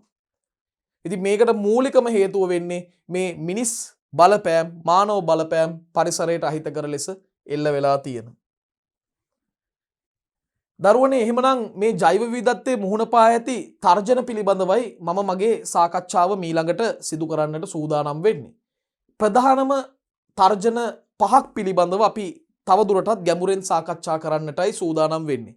මොනවද මේ ප්‍රධාන තර්ජන 5? එකක් තමයි ජීවීන්ගේ වාසස්ථාන අහිමි වීම, එහෙම නැත්නම් වාසස්ථාන කැබලි වලට කැඩී වෙන් වී යාම. දෙවැනි එක අධිපරිභෝජනය. තුන්වැන්න පරිසර දූෂණය. හතරවෙනි තර්ජනය තමයි ආක්‍රමණික ආගන්තුක විශේෂ හඳුන්වා දීම. පස්වෙනි එක දේශගුණික විපර්යාස. දේශගුණික විපර්යාස. දැන් දේශගුණික විපර්යාස යම් ප්‍රමාණයක් පැහැදිලිවම මානවීන්ට අපිට පාලනය කරන්න බැරි ස්වභාවික ආපදා තියෙනවා. ඒ හැරෙන්න ඉතිරි මුල් හතරම මේ තර්ජන හතරම ඍජුවම මිනිස් බලපෑම් වලින් සිද්ධ වෙලා තියෙන්නේ. ඍජුවම මිනිස් බලපෑම් මේකට දායක වෙනවා. දේශගුණික විපර්යාස වලට ස්වභාවික කාරණා සාධකත් බලපානවා. එබනම් දැන් අපි මේ ජෛව විවිධත්වයේ මුහුණ පා ඇති තර්ජන මොනවද කියලා මේ කරුණු පහ ගැන ගැඹුරින් සාකච්ඡා කරමු, අධ්‍යයනයක යෙදෙමු. දැන් අපි පළවෙනි තර්ජනය ගැන කතා කරමු. වාසස්ථාන අහිමි වීම නැත්නම් කැඩී වෙන් වී යාම. දැන් ආහාර වගා කරන්න, අමුද්‍රව්‍ය ලබා ගන්න, එහෙම නැත්නම් ජනාවාස ගොඩනගා ගන්න, මේ වගේ දේවල් සඳහා, මේ වගේ අවශ්‍යතාවයන් සඳහා මිනිසා විසින් ස්වභාවික පරිසර පද්ධති තමන්ගේ ආධිපත්‍යයට යටත් කරගෙන තියෙනවා. තමන් අත්පත් කරගෙන තියෙනවා. මේ ක්‍රියාවන් නිසා සිද්ධ වෙන්නේ ශාක සහ සතුන්ගේ පැවැත්මට අවශ්‍ය තත්වයන්ගේ වෙනස් වීමක්. එහෙම නැත්නම් ඒ ශාකවල සතුන්ගේ පැවැත්මට අවශ්‍ය තත්වයන් නැති වී යාමක්, ඉවත් වී යාමක් සිද්ධ වෙනවා. දැන් ස්වභාවික වාසස්ථාන මිනිස් භාවිතයන් සඳහා, එහෙම නැත්නම් කෘෂිකාර්මික බිම්, ඉදිකිරීම් ශේෂ්ත්‍ර මේව බවට පරිවර්තනය කරපුවාම දරුවනේ ඒ ප්‍රදේශ තවදුරටත් අර මුල් වාසස්ථානයේ ජීවත් වෙච්ච ජීවීන්ට ඒ ජීව විශේෂ වලට රැකවරණය ලබා දෙන ස්ථාන ලෙස ක්‍රියා කරන්න හැකියාවක් ලැබෙන්නේ නැහැ. ඒකයි මේ වගන්තිය තුල කියන්නේ. ස්වභාවික වාසස්ථාන මිනිස් භාවිතයන් සඳහා කෘෂිකාර්මික බිම් හෝ ඉදිකිරීම් ශේෂ්ත්‍ර බවට පරිවර්තනය කළපුවාම වෙන්නේ ඒ ප්‍රදේශ තවදුරටත් මුල් වාසස්ථානයේ ජීවත් වූ විශේෂවලට රැකවරණය සැපයීමේ හැකියාවක් දරන්නේ නැහැ. මුල් වාසස්ථානයේ ජීවත් වෙච්ච ජීව විශේෂවලට රැකවරණය සැපයීමේ හැකියාවක් දරන්නේ නැහැ. එතකොට වෙන්නේ ජෛව විවිධත්වයේ විස්ථාපනය වීමක් හෝ බිඳවැටීමක් තමයි සිද්ධ වෙන්නේ. ජෛව විවිධත්වයේ විස්ථාපනය වීමක්. එහෙම නැත්නම් බිඳවැටීමක් සිද්ධ වෙන්නේ. ඉතින් හොඳම උදාහරණ තමයි මේ වන විනාශය. සංවර්ධන කටයුතු සඳහා තෙත්බීම් ගොඩ කිරීම. ඊටාම දරුණු ලෙස ශ්‍රී ලංකාව තුළ සිද්ධ වෙන ක්‍රියාවන් දෙකක් වන විනාශය සහ තෙත්බීම් ගොඩ කිරීම. එතකොට මේ දේවල් නිසා ජෛව විවිධත්වයේ විස්ථාපනය වීමක් හෝ ජෛව විවිධත්වයේ බිඳවැටීමක් සිදු වෙනවා. ඒක ඉතා වැදගත්. මේ වගේ දේවල් නිසා, මේ වගේ මානව ක්‍රියාකාරකම් නිසා ජෛව විවිධත්වයේ විස්ථාපනය වෙන්න, එහෙම නැත්නම් ජෛව විවිධත්වයේ බිඳ වැටෙන්නට හැකියාවක් තියෙනවා. ඉස්සන් වගා ස්ථාපනය කිරීම නිසා විශේෂම මීගමුව ගොඩක්ම මීගමු කලපුව ප්‍රසිද්ධ ඉස්සන් වගාවට. එතකොට ඉස්සන් වගා ස්ථාපනය කිරීම නිසා මීගමුව පුත්තලම වැනි කලපුවල කඩොලාන ශාක දරුවනේ මහ පරිමාණයෙන් විනාශ වීම සිද්ධ වෙලා තියෙනවා. මොකද මුල් කාලෙදි මේ ඉස්සන් වගා කිරීමේ කටයුතු කරද්දී මේ ඉස්සන් වගා කිරීමේ ගොවිපළවල් නිර්මාණය කරේ කිසිම පාරිසරික තක්සේරුවකින් තොරව අවිධිමත් විදිහට තමයි මේ ඉස්සෝ කොටු නිර්මාණය කරේ. ඒ නිසා විශාල වශයෙන් කඩොලාන මහ පරිමාණයෙන් විනාශ කිරීමකට හේතු වුණා. ඒ නිසා මේ ප්‍රදේශවල තියෙන කඩොලාන ශාකවල ඝනත්වය, කඩොලාන ශාකවල පවතින ජෛව විවිධත්වය මේ වන විට බිඳ වැටලා තියෙනවා. හරි. ඊටාම වැදගත් කාරණාවක් අපි කතා කරේ ඉස්සන් වගා ස්ථාපනය කිරීම නිසා පුත්තලම මීගමුව වගේ කලපුවල විශාල වශයෙන් කඩොලාන මහ පරිමාණයෙන් කඩොලාන ශාක විනාශ කරන්න වුණා. ඒ නිසාම ඒ ප්‍රදේශවල වර්තමානයේදී මේ කඩොලාන වලට අදාළ ජෛව විවිධත්වය බෙහෙවින් අඩු වෙලා බිඳ වැටිලා තියෙනවා. ඒ වගේම මහා මාර්ග වැනි මිනිසා විසින් සිදු කරන ගොඩනැංවීම් හේතුවෙන් වාසස්ථාන කැබලි වලට කැඩී ගිහිල්ලා තියෙනවා. සමහර මහා මාර්ග ඉදි කරන්න වනාන්තර අතරින් මේවා ඉදි කරනකොට අර වනාන්තරයේ කොටස් දෙකකට කොටස් කීපයකට බෙදෙන්න පුළුවන්. ඒ කියන්නේ මේ මූලික වාසස්ථානයේ කැබලි කීපයකට කැඩෙනවා. එහෙම කැඩුනම මුල් වාසස්ථානවලදී මෙන් නොව සතුන් සහ ශාක විශේෂ කුඩා ප්‍රදේශවලට තවදුරටත් සීමා වෙනවා. එතකොට ඔවුන්ට ඇති වෙනවා තදබදයක්. ඒ තදබදයත් එක්ක ජීවත් වීමට ඔවුන්ට සිදු වෙනවා. ඒක ඔවුන්ගේ ස්වභාවික චර්යාවන් වලට ප්‍රජනන ක්‍රියාකාරකම් වලට ලොකු බලපෑමක් කරනවා. එවිට ජෛව විවිධත්වයේ අර තිරසාර බව නැති වෙලා යනවා. මොකද කුඩා පරිසර වලට සීමා වුණාම ඒ පරිසරයේ තියෙන සම්පත් වලින් උපරිම ප්‍රයෝජන ලබා ගන්නට අර ජීව විශේෂ හැම එකක්ම උත්සාහ කරනවා. එතකොට මේ සම්පත් බෙදී යාමේ විෂමතාවයක් පවා ඇති වෙනවා. ජීවීන් අතර නැති තරංගයක් එතන නිර්මාණය වෙනවා. ඒකත් සමග යම් යම් ජීව විශේෂ පැහැදිලිවම වඳ වෙන්නට පුළුවන්. තවත් ජීව විශේෂ ඉතුරු වෙද්දී අනෙක් ජීව විශේෂ වඳ වෙනවා. දැන් මේ අපිට දකින්න ලැබෙන්නේ ඒ වගේ අවස්ථාවක් සංවර්ධන කටයුතු සඳහා වන විනාශයක් කරලා වන එලි තැබීමක් කරලා ගිනි තැබීම් කටයුත්තක් කරලා තියෙන අවස්ථාවක්. ඒ වගේ අවස්ථාවක මේ වානර පවුලට අයිති සමාජිකයින් ඔරංගුටන් සමාජිකයින් කීප දෙනෙක් ඒ පරිසරය තුල ඉන්න ආකාරය තමයි මේ දැක්වෙන්නේ ඡායාරූපයෙන්. දෙවනි තර්ජනය තමයි දරුවනේ අධිපරිභෝජනය. මොකද්ද මේ අධිපරිභෝජනය කියන්නේ? ඒක ටිකක් ගැඹුරින් අපි සාකච්ඡා කරනවා. පරිභෝජනය සිදු කරන කාල සීමාව තුලදීම එය නැවත යථා තත්වයට පත්වීමට ඉඩ නොදෙන ආකාරයකින් සහ වේගයකින් ජෛව විවිධත්ව නිෂ්පාදන පරිභෝජනය කිරීම අධිපරිභෝජනය. බලන්න මේ දිග අර්ථ දැක්වීම. පරිභෝජනය සිදු කරන කාල සීමාව තුලදීම එය නැවත යථා තත්වයට පත්වීමට නොදෙන ආකාරයකින් යථා තත්වයට පත්වීමට ඉඩ නොදෙන ආකාරයකින් සහ යථා තත්වයට පත් නොවන වේගයකින් ජෛව විවිධත්ව නිෂ්පාදන පරිභෝජනය කිරීම තමයි අධිපරිභෝජනය කියලා අදහස් කරන්නේ. මේ හින්දා ජෛව විවිධත්වයේ සම්පූර්ණයෙන්ම අහිමි වී යාමේ අවදානමකට ලක් වෙලා තියෙනවා. හරි. දැන් අපි කියන්නේ ජෛව සම්පත් පරිභෝජනය කරන්න එපා කියලා නෙමෙයි. ජෛව සම්පත් වලින් ලැබෙන වාසි භුක්ති විඳින්න එපා කියලා නෙමෙයි. ජෛව සම්පත් වලින් උපරිම වාසි අත්විඳින්න ඕනේ. හැබැයි එය පරිභෝජනය කරන වේගයට වඩා එය නැවත ප්‍රතිනිර්මාණය වන වේගය අඩු නම් එතකොට අනිවාර්යෙන්ම සිද්ධ වෙනවා ඒ ජෛව සම්පත නුදුරු අනාගතයේදී නැති වෙලාම යනවා. හොඳට තේරුම් ගන්න. අපි මේ ජෛව සම්පත පරිභෝජනය කරන වේගයට වඩා වේගයකින් ඒ ජෛව සම්පත නැවත උත්පාදනය වෙනවා නම් ගැටලුවක් නැහැ. හැබැයි ඒක නැවත උත්පාදනය වෙන වේගයට වඩා අපේ පරිභෝජන වේගය වැඩි නම් තව ටික කාලයකදී ඒ ජෛව සම්පත ෂය වෙනවාමයි. ඒකයි අධිපරිභෝජනය නිසා වෙන්නේ. ඒ නිසා ජෛව විවිධත්වයේ යම් දිනක සම්පූර්ණයෙන්ම නැති වෙන්න පුළුවන්. සම්පූර්ණයෙන්ම අහිමි වෙලා යන්න පුළුවන්. දැන් අපනයනය සඳහා ශ්‍රී ලංකාවේ වනාන්තර වලින් මේ කොතල හිඹුටු කියන දේශීය ඖෂධීය ශාකය අධිකව එක් රැස් කරනවා. මේවට නීති ක්‍රියාමාර්ග තිබුණත් සකස් කරලා ඒවා ක්‍රියාත්මක නොවීම නිසා මේවා අදටත් මෙවැනි ජාවාරම් සිදු වෙනවා. ඒතර අපනයනය සඳහා ශ්‍රී ලංකාවේ වනාන්තර වලින් කොතල හිඹුටු ශාක ඖෂධීය ශාක අධිකව එක් රැස් කිරීමත් සමග ශ්‍රී ලංකාවේ වනාන්තරවල කොතල හිඹුටු හිඟතාවයකට ලක් වෙලා තියෙනවා. මේ තියෙන දරුවෝ ඒ වගේ කොතල හිඹුටු ශාකයක්. ඒ වගේම ශ්‍රී ලාංකීය වෙරළාසන්න ප්‍රදේශවලින් ඖෂධීය අවශ්‍යතාවයන් සඳහා මුහුදු කැකිරි අපනයනය කරනවා. විවිධ ඖෂධීය අවශ්‍යතාවයන් සඳහා මුහුදු කැකිරි මේ ලංකාවේ වෙරළාසන්න ප්‍රදේශවලින් එකතු කරගෙන අපනයනය කරනවා. ඒ නිසා මුහුදු කැකිරි ජීවීන් ප්‍රමාණයත් අපේ වෙරළබඩ කලාපය තුල දැන් ක්‍රමක්‍රමයෙන් අඩු වෙමින් පවතිනවා. යටත් විජිත සමයේදී සිදු අධිපරිභෝජනයේ නිසා කළුවර ශාකය තර්ජනයට ලක් වෙලා තියෙනවා. ඒ කාලේ මේ යටත් විජිත කාලෙදී ඉංග්‍රීසි ජාතිකයන් කළුවර ගස් විශාල වශයෙන් කපලා ඔවුන්ගේ විවිධ වාණිජමය අරමුණු සඳහා භාවිතා කරලා තියෙනවා. ඒවා මහ බ්‍රිතාන්‍යයට අපනයනය කරලා තියෙනවා. ඉතින් මේ නිසා මේ ශාකයේ වර්ධන වේගයත් ගොඩක් අඩු ශාකයක්. ඒ හින්දාම මේ ශාකයක් කපනකොට තත්පර කීපයකින් මේ ගහක් කපලා බිම දැම්මට හැබැයි මේ වගේ ගහක් මහ දැවැන්ත වෘක්ෂයක් වෙන්න අධික කාලයක් ගත වෙනවා. මොකද වර්ධන වේගය අඩු ගහක්. හරීම හිමීට වර්ධනය වෙන කෙනෙක්. හැබැයි එයා දැවැන්ත මහා වෘක්ෂයක් වෙන්න නම් ලොකු කාල සීමාවක් ගත වෙනවා. ඒ නිසා මෙවැනි ශාක කපලා විනාශ කරන එක මහා අපරාධයක්. වාණිජ මට්ටමින් ප්‍රමාණය ඉක්වා සිදු කරන මසුන් ඇල්ලීමත් ලොකු ගැටලුවක් බවට පත් වෙලා තියෙනවා. ඒ කියන්නේ තමන්ගේ දෛනික පරිභෝජනයට වඩා විශාල ආදායමක් විශාල විනිමයක් ලබා ගැනීම උදෙසා මසුන් දඩයම් කිරීම හේතුවෙන් මේ වන විට ලෝකේ මේ සාගර තුල ඉන්දියන් සාගරය, පැසිෆික් සාගරය, ඇට්ලාන්ටික් සාගරය මේ වගේ සාගර තුල විශේෂයෙන්ම බලය, ඒ වගේම කෝඩ් වගේ ආහාරයට ගන්න මත්ස්‍ය විශේෂ අඩුවීමේ තර්ජනයකට ලක් වෙලා තියෙනවා. හරි.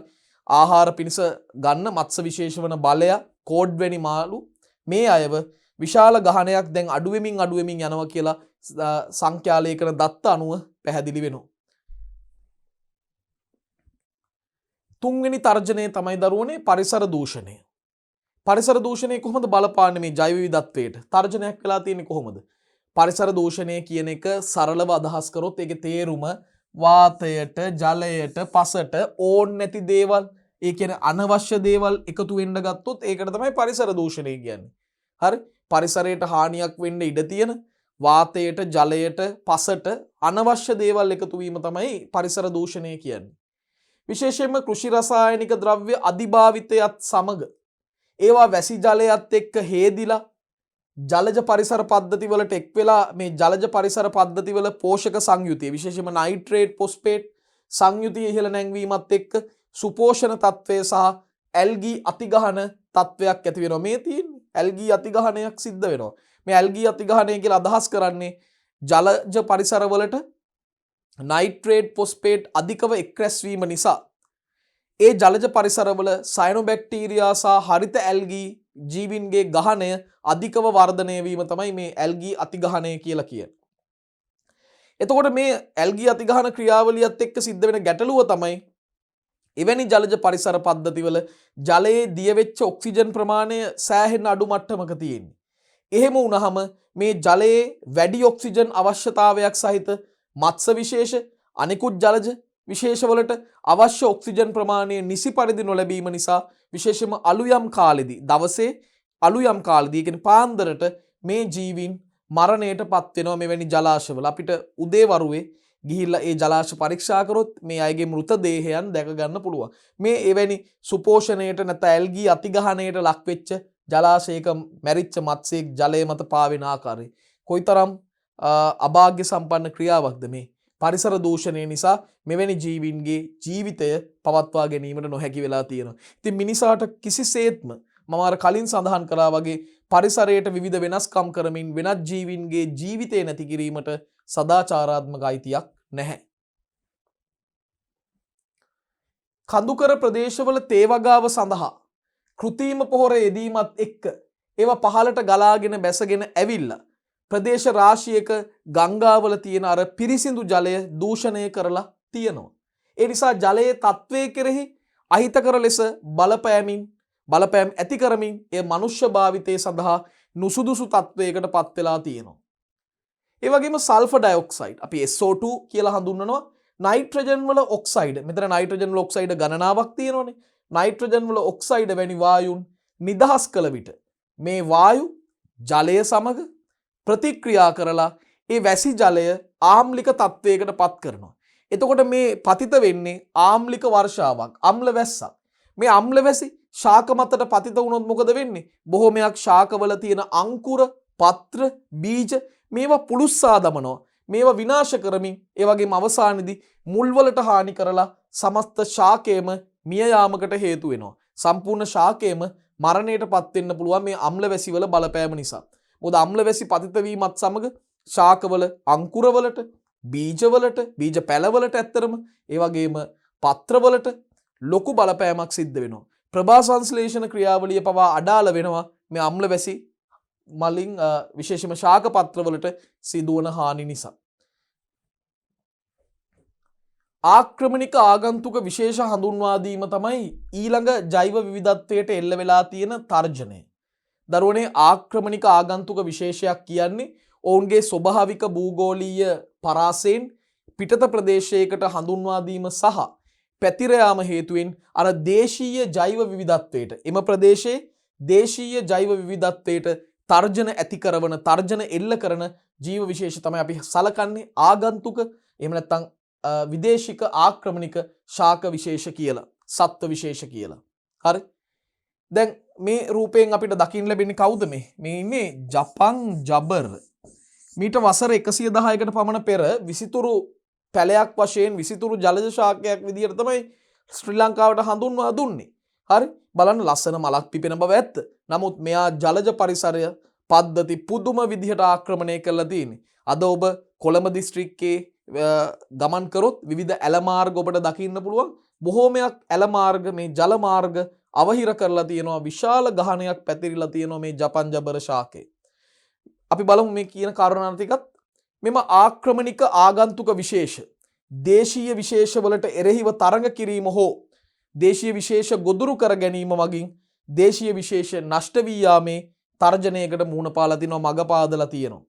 මේ ආක්‍රමණික විශේෂ වලට හැකියාවක් තියෙනවා දේශීය විශේෂ සමග තරඟ කරන්න. ගොඩක් වෙලාවට ඒ තරඟෙන් අපේ දේශීය විශේෂ පරදිනවා. මේ අයට තියෙන විවිධ හැකියාවන් නිසා. එතකොට දේශීය විශේෂත් එක්ක තරඟ කරනවා. සමහර වෙලාවට දේශීය විශේෂ ගොදුරු කරගන්නවා. ඒ නිසාම දේශීය විශේෂ වඳ වී යාමේ දැඩි තර්ජනයකට මුහුණ පාලා තියෙනවා. නව පරිසර පද්ධතියකට හඳුන්වා දුන් විට සැලකිය යුතු තරම් කාල පරාසයක් පුරාම එම නව පරිසර පද්ධතිය තුළ ඔවුන්ට ස්වභාවික විලෝපිකයන් නොමැති වෙන්නත් පුළුවන්. ඕනම අලුත් පරිසරයකට මේ වගේ ආක්‍රමණිකයෙක් හඳුන්වා දුන්නම සැලකිය යුතු තරම් කාල පරාසයක් යනකම්ම ඒ අලුත් පරිසරය තුළ ඒගොල්ලන්ට ස්වභාවික විලෝපිකයෝ නැති වෙන්න පුළුවන්. ඒ නිසාම එයාට පුළුවන් අලුත් පරිසරයේ ඉන්න දේශීය විශේෂ වලට තර්ජන තත්වයක් ඇති කරවන්න. දරුවනේ රෝග සම්ප්‍රේෂණයට දේශීය විශේෂ සමග තරඟ කරලා ඔවුන්ව පරිසරයෙන් ඉවත් කරන්න, ඒ වගේම ආහාර දාම වෙනස් කරන්න, ජෛව විවිධත්වය අඩු කරන්න, ඒ වගේම පාංශු සංයුතිය මේ පසේ සංයුතිය වෙනස් කරවන්න, ලැබුගිනි ඇතිවීමට මේ වගේ දේවල් වලට අනුබල දෙන වාසස්ථාන නිර්මාණය කරන්න කිරීම මගින් මේ පරිසර පද්ධතිවල ගුණාංග වෙනස් කිරීමට මොවුන්ට හැකියාවක් ලැබිලා තියෙනවා. මොවුන්ට ඒ හැකියාව ලැබිලා තියෙනවා. දැන් දරුවනේ හොඳම උදාහරණයක් තමයි මේ ආක්‍රමණික ශාකයක් තමයි දැක්කම නම් ඉතින් හරිම ලස්සන පාට මල් ටිකක් අපිට පේනවා. මේ තමයි ලැන්ටනා කාමරා. ඒ කියන්නේ ගන්ධපාන. මේ ගන්ධපාන කියන ලැන්ටනා කාමරා කියන ආගන්තුක ආක්‍රමණශීලී විශේෂය මෙයාට විෂ වර්ග නිපදවන්න පුළුවන්. විෂ සංයෝග නිපදවන්න පුළුවන්. ඒවා කොළරඩු හරහා පසට යොමු කරලා වෙනත් ශාක ගණනාවක ප්‍රරෝහණ ක්‍රියාවලිය, ඒ වගේම බීජ පැල වර්ධන ක්‍රියාවලිය ඒව වළක්වන්න මේ ලැන්ටනා කාමරා හේවත් ගන්ධපාන වලට හැකියාවක් තියෙනවා. දැන් වියලි පතන තනබිම් වල වර්ධනය වන ගිනි තෘණ කියලා හඳුන්වන ශාක විශේෂයක් ඉන්නවා. එයාලා විශේෂයෙන්ම වියලි ජෛව ස්කන්ධය මගින් නියං කාලවලදී ගිනි ඇතිවීමට පහසුකම් සලසනවා. මේ සරලව කියනවා නම් කියන්න පුළුවන් දරුවෝ මේ ගිනි තෘණවල තියෙන වියලි ස්වභාවයේ වැඩිකම නිසාම නියං කාලවලදී පහසුවෙන්ම මේ ලැබුගිනි තත්වයන් ඇතිවීමට මේගොල්ලන් තමයි මග පාදන්නේ. ඒ මග සකස් කරන්නේ මේගොල්ලන්. එවනම් මේ ආක්‍රමණික විශේෂ ගැන අපි ගැඹුරින්ම සාකච්ඡා කළා. දැන් පස්වෙනි තර්ජනය තමයි ජෛව විවිධත්වයට මුහුණ පාන්න වෙන පස්වන තර්ජනය තමයි දේශගුණික විපර්යාස. අපි තර්ජන වලින් කතා කරන දරුවෝ අවසාන තර්ජනය.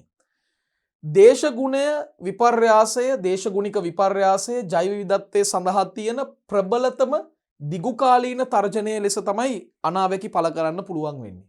දේශගුණික විපර්යාසය තමයි ජෛව විවිධත්වයේ සඳහා පවතින ප්‍රබලතම සහ සෑහෙන කාලයක් පුරා පවතින තර්ජනය වෙන්නේ.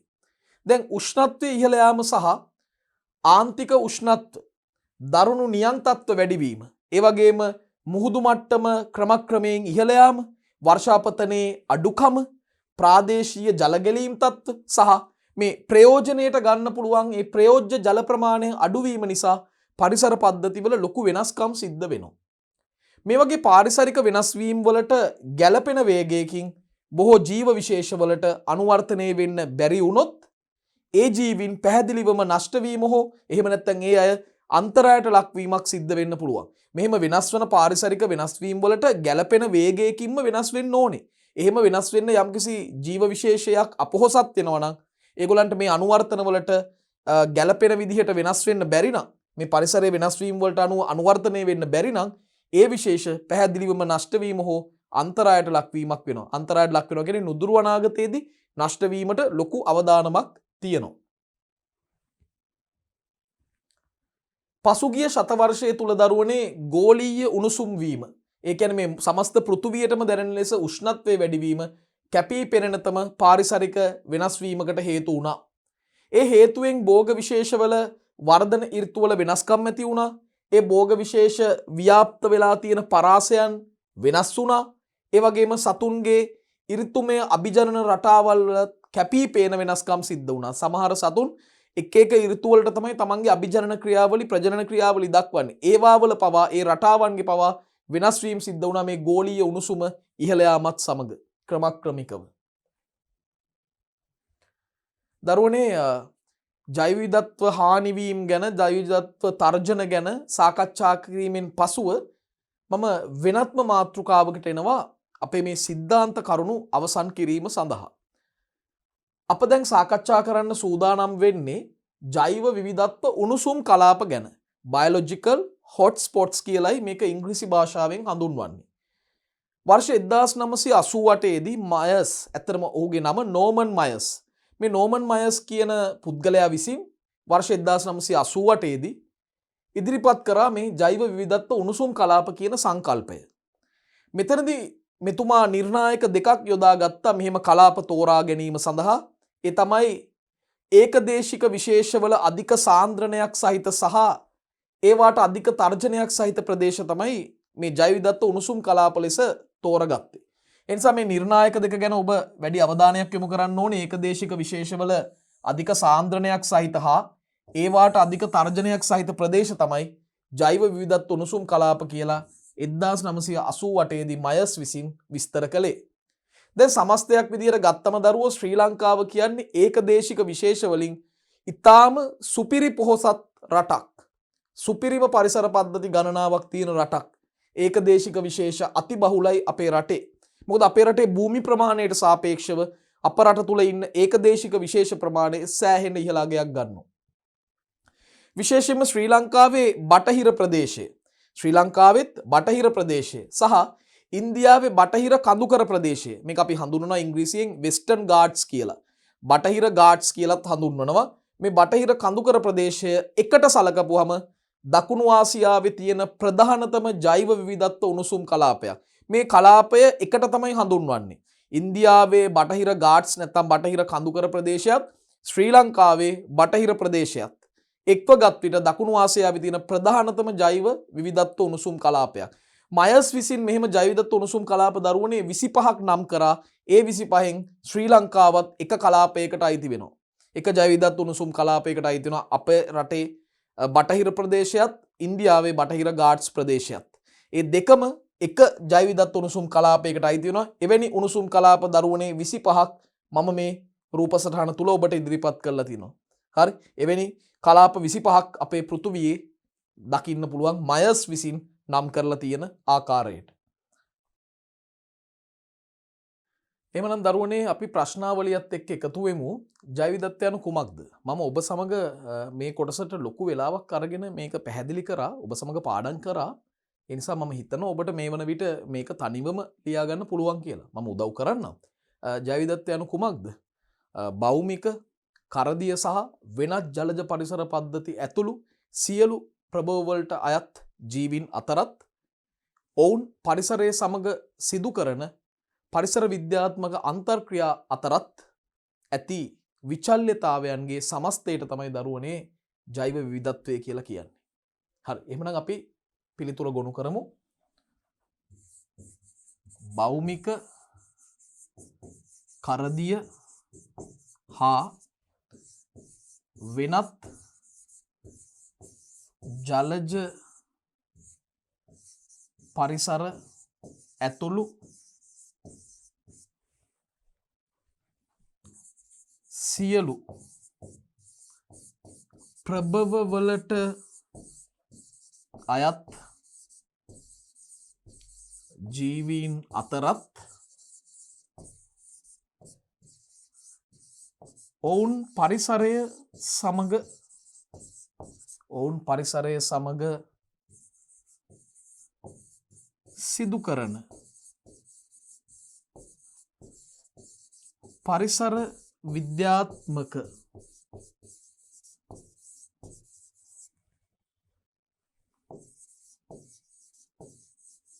අන්තර්ක්‍රියා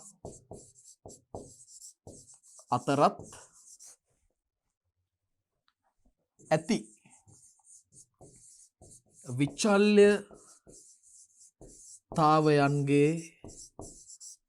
සමස්තය නැත්තං එකතුව. මේක තමයි ජෛව විවිධත්වය කියලා අදහස් කරන්නේ. භෞමික, කරදිය සහ වෙනත් ජලජ පරිසර පද්ධති ඇතුළු සියලු ප්‍රභව වලට අයත් ජීවීන් අතරත් ඔවුන් පරිසරයේ සමග සිදු කරන පරිසර විද්‍යාත්මක අන්තර්ක්‍රියා අතරත් ඇති විචල්්‍යතාවයන්ගේ එකතුව තමයි ජෛව විවිධත්වය කියලා කියන්නේ. අපි දෙවෙනි ප්‍රශ්නෙට එනවා. ජෛව විවිධත්වයේ ආකාර තුන මොනවද? ඒ තමයි ප්‍රවේණි විවිධත්වය, විශේෂ විවිධත්වය සහ පරිසර පද්ධති විවිධත්වය. ප්‍රවේණි විවිධත්වය, විශේෂ විවිධත්වය,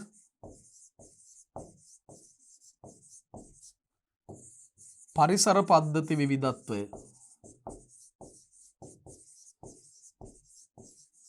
පරිසර පද්ධති විවිධත්වය යන ආකාර තුන තමයි ජෛව විවිධත්වයේ ප්‍රධාන ආකාර වෙන්නේ. තුන්වන ප්‍රශ්නය. ජෛව විවිධත්වයේ වටිනාකම් මොනවද? ප්‍රධාන වටිනාකම් පහක් අපි සාකච්ඡා කළා. මොනවද? පාරිසරික සේවා වටිනාකම්. හරිම සරලයි මේවා. පාරිසරික සේවා වටිනාකම්. ඊළඟට අර ඡායාරූපකරණය, කාව්‍ය නිර්මාණය කිරීම, චිත්‍ර ඇඳීම ගැන කිව්වේ. ඒ මොනවාද? විනෝදාත්මක වටිනාකම්. විනෝදාත්මක වටිනාකම්. සෑම සතෙකුගේම ජීවිතයට තර්ජන එල්ල කිරීමට මිනිසාට කිසිම අයිතියක් නැහැ කියලා කිව්වේ. ආචාර ධර්මීය වටිනාකම්.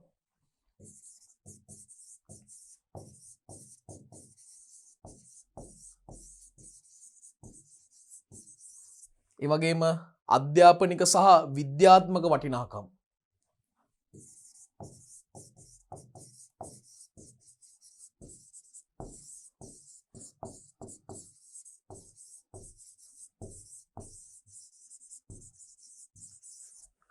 අවසන් වතාවට දරුවනේ අවසාන කරුණ විදිහට සමාජීය, සංස්කෘතික සහ ආගමික වටිනාකම්. සමාජීය, සංස්කෘතික සහ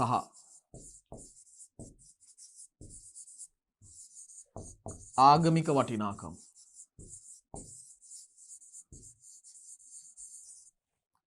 ඒ තමයි ජෛව විවිධත්වයේ වටිනාකම් වර්ග.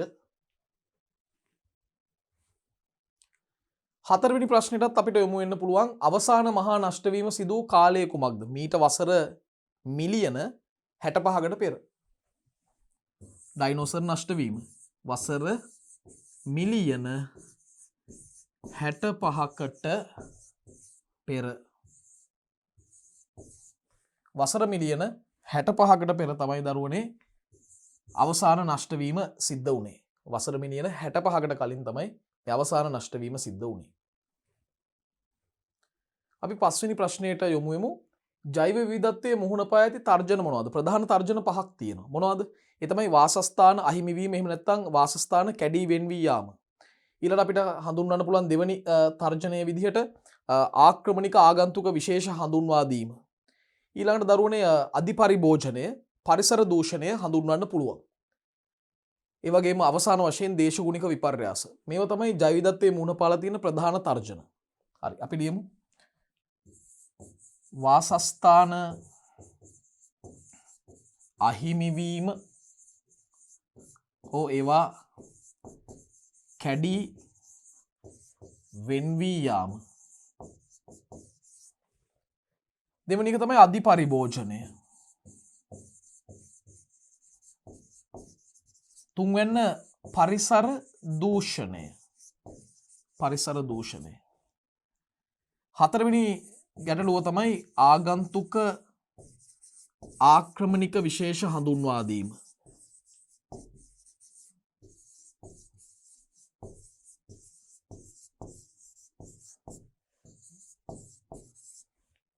අවසාන වශයෙන් දේශගුණික විපර්යාස.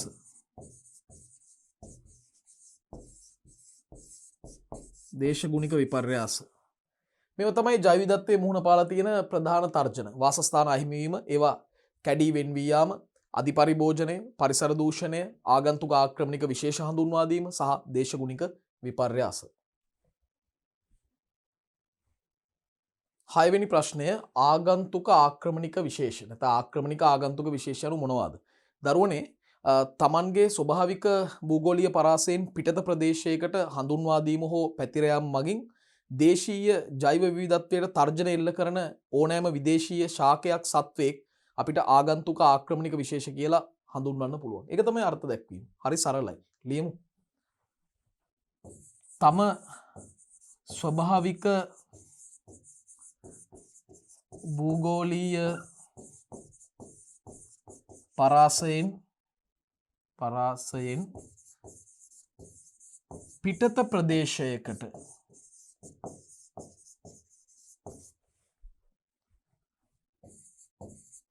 හඳුන්වා දීම හා පැතිර යාම නිසා එම ප්‍රදේශයේ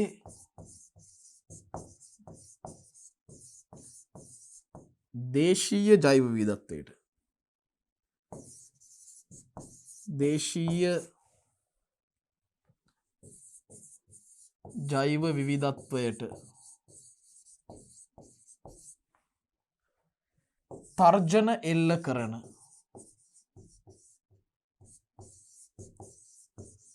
තර්ජන එල්ල කරන විදේශීය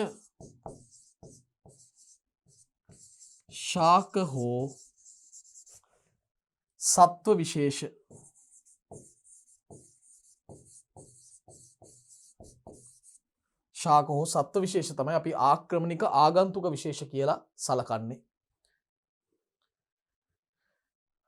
දරුවනේ 7 වෙනි ප්‍රශ්නේ ආක්‍රමණික ආගන්තුක විශේෂ හඳුන්වා දීම නිසා ඇති වෙලා තියෙන ගැටලු මොනවද? එකක් තමයි රෝග ව්‍යාප්ත වෙන්න පුළුවන්. රෝග සම්ප්‍රේෂණය වෙන්න පුළුවන් මේ ආක්‍රමණික ආගන්තුක විශේෂ හරහා. ඒ වගේම දේශීය විශේෂ සමග මොවුන් තරඟ කරලා ඒ දේශීය විශේෂ පරිසර පද්ධති වලින් ඉවත් කිරීමේ හැකියාවක් මොවුන්ට තියෙනවා. දේශීය විශේෂ සමග තරඟ කරලා ඔවුන් ඉවත් කිරීමේ හැකියාවක් තියෙනවා. පිළියම්. එතකොට අපිට එකක් ලියන්න පුළුවන් රෝග සම්ප්‍රේෂණය. රෝග සම්ප්‍රේෂණය කිරීම. දෙවැනි එක දේශීය විශේෂ සමග තරඟ කර ඔවුන්ව පරිසර පද්ධති වලින්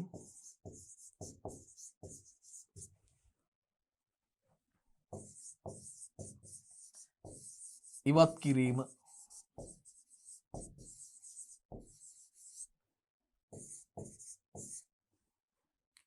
එතකොට රෝග සම්ප්‍රේෂණය කරන්න, ඒ වගේම දේශීය විශේෂ සමග තරඟ කරලා ඔවුන්ව පරිසර පද්ධති වලින් ඉවත් කරන්නට මේ ආක්‍රමණික ආගන්තුක විශේෂවලට හැකියාවක් තියෙනවා.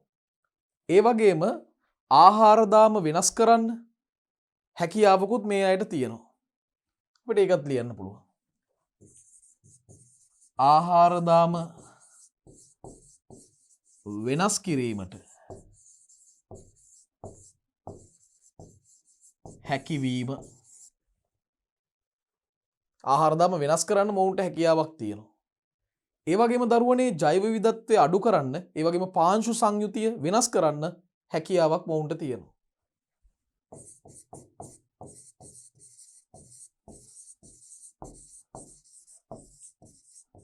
ජෛව විවිධත්වය අඩු කිරීමට හැකිවීම,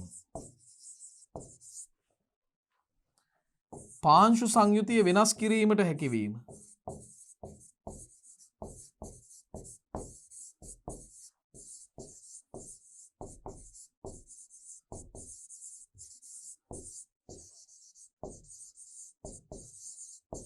පාංශු සංයුතිය වෙනස් කරන්නත් මොවුන්ට හැකියාවක් තියෙනවා. ඒ වගේම අවසාන වශයෙන් කියන්න පුළුවන් මේ ලැබුගිනි ඇතිවීමට අවශ්‍ය වන වාසස්ථාන නිර්මාණය කරන්නත් මේ අයට හැකියාවක් තියෙනවා.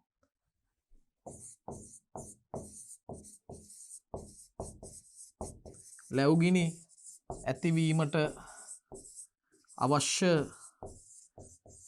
වාසස්ථාන නිර්මාණය කිරීම.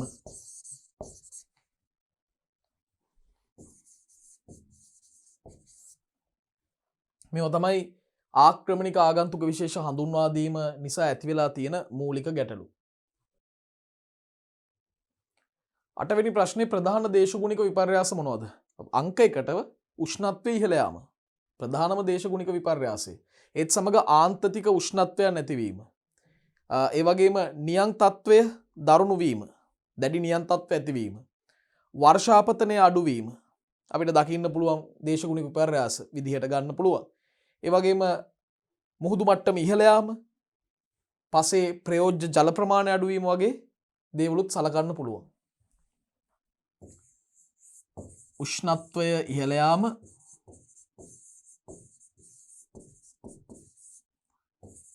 ආන්තික උෂ්ණත්ව, ඒ කියන්නේ කටුක උෂ්ණත්ව සහිත පරිසර ඇතිවීම, ඒ වගේම දරුණු නියං තත්ත්ව වැඩිවීම,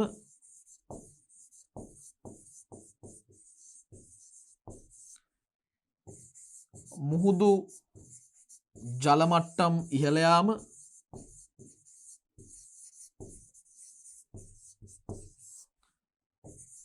වර්ෂාපතනය අඩුවීම, ඒ වගේම දරුවනේ මේ ප්‍රාදේශීය ජල ගැලීම් තත්ත්ව ඇතිවීමත් ගන්න පුළුවන්. ප්‍රාදේශීය ජල ගැලීම් ඇතිවීම,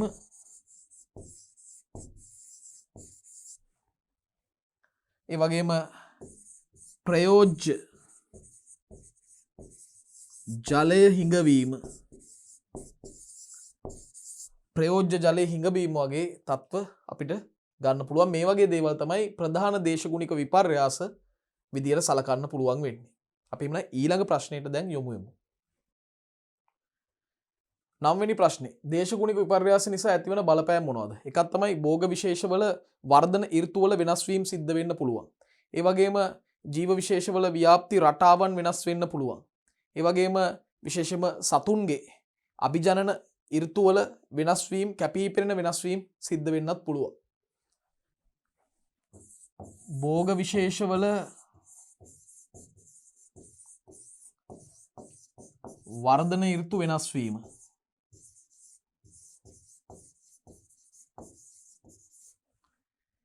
ඒ වගේම ව්‍යාප්ති පරාස වෙනස් වීම,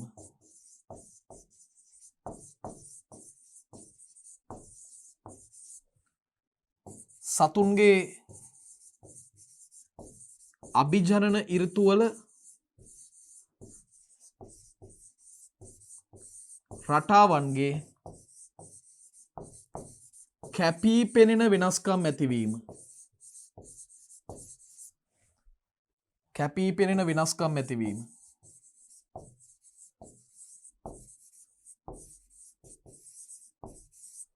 මෙන්න මේ තත්වයන් අපිට දේශගුණික විපර්යාස නිසා ඇතිවන බලපෑම් විදිහට ප්‍රධාන වශයෙන්ම හඳුන්වන්නට පුළුවන්. ජෛව විවිධත්ව උණුසුම් කලාප යනු මොනවාද? දරුවනේ ඒකදේශික විශේෂ අධික සාන්ද්‍රණයකින් පවතින හා ඒවට අධික තර්ජනයක් ඇති ප්‍රදේශ තමයි ජෛව විවිධත්ව උණුසුම් කලාප විදිහට අපි හඳුන්වන්නේ. ඒකදේශික විශේෂ අධික සාන්ද්‍රණයකින් හා ඒවාට අධික තර්ජනයක් සහිත ප්‍රදේශ. ඒවට අධික තර්ජනයක් සහිත ප්‍රදේශ තමයි ජෛව විවිධත්ව උණුසුම් කලාප කියලා හඳුන්වන්නේ. ජෛව විවිධත්ව උණුසුම් කලාප හඳුන්වා දුන්නේ කවුරුන්ද? දරුවනේ 1988 දී නෝමන් මයර්ස් කියන පුද්ගලයා තමයි මේ ජෛව විවිධත්ව උණුසුම් කලාප හඳුන්වා දුන්නේ. සම්පූර්ණ නම තමයි නෝමන් මයර්ස්. වර්ෂ 1988 දී තමයි හඳුන්වා දීම සිද්ධ කළේ. ඒ අනුව දරුවනේ ජෛව විවිධත්වය ඒ වගේම ජෛව විවිධත්වයේ මුහුණ පා ඇති තර්ජන අවසාන වශයෙන් ජෛව විවිධත්ව උණුසුම් කලාප මේ පිළිබඳව සියලුම විෂය කරුණු විෂය නිර්දේශයට අනුකූලව මම සාකච්ඡා කළ අවසන් කළා. ඒ වගේම ඊට අදාළ අපි ප්‍රශ්න 11කින් සමන්විත ප්‍රශ්නාවලිය මුළුමනින්ම සාකච්ඡා කරලා පිළිතුරු ලිව්වා. එහෙමනම් ජෛව විවිධත්වය යටතේ ඉගෙනගත්ත මේ කරුණු සියල්ලම පාරිසරික ජීව විද්‍යාවට අදාළව අපි සාකච්ඡා කළ අවසන්. අපි එහෙමනම් පාරිසරික ජීව විද්‍යාවේ තවත් එක් පාඩමක් සමගින් නැවත මුණ ගැහෙමු. ඔබට සුබ දවසක්.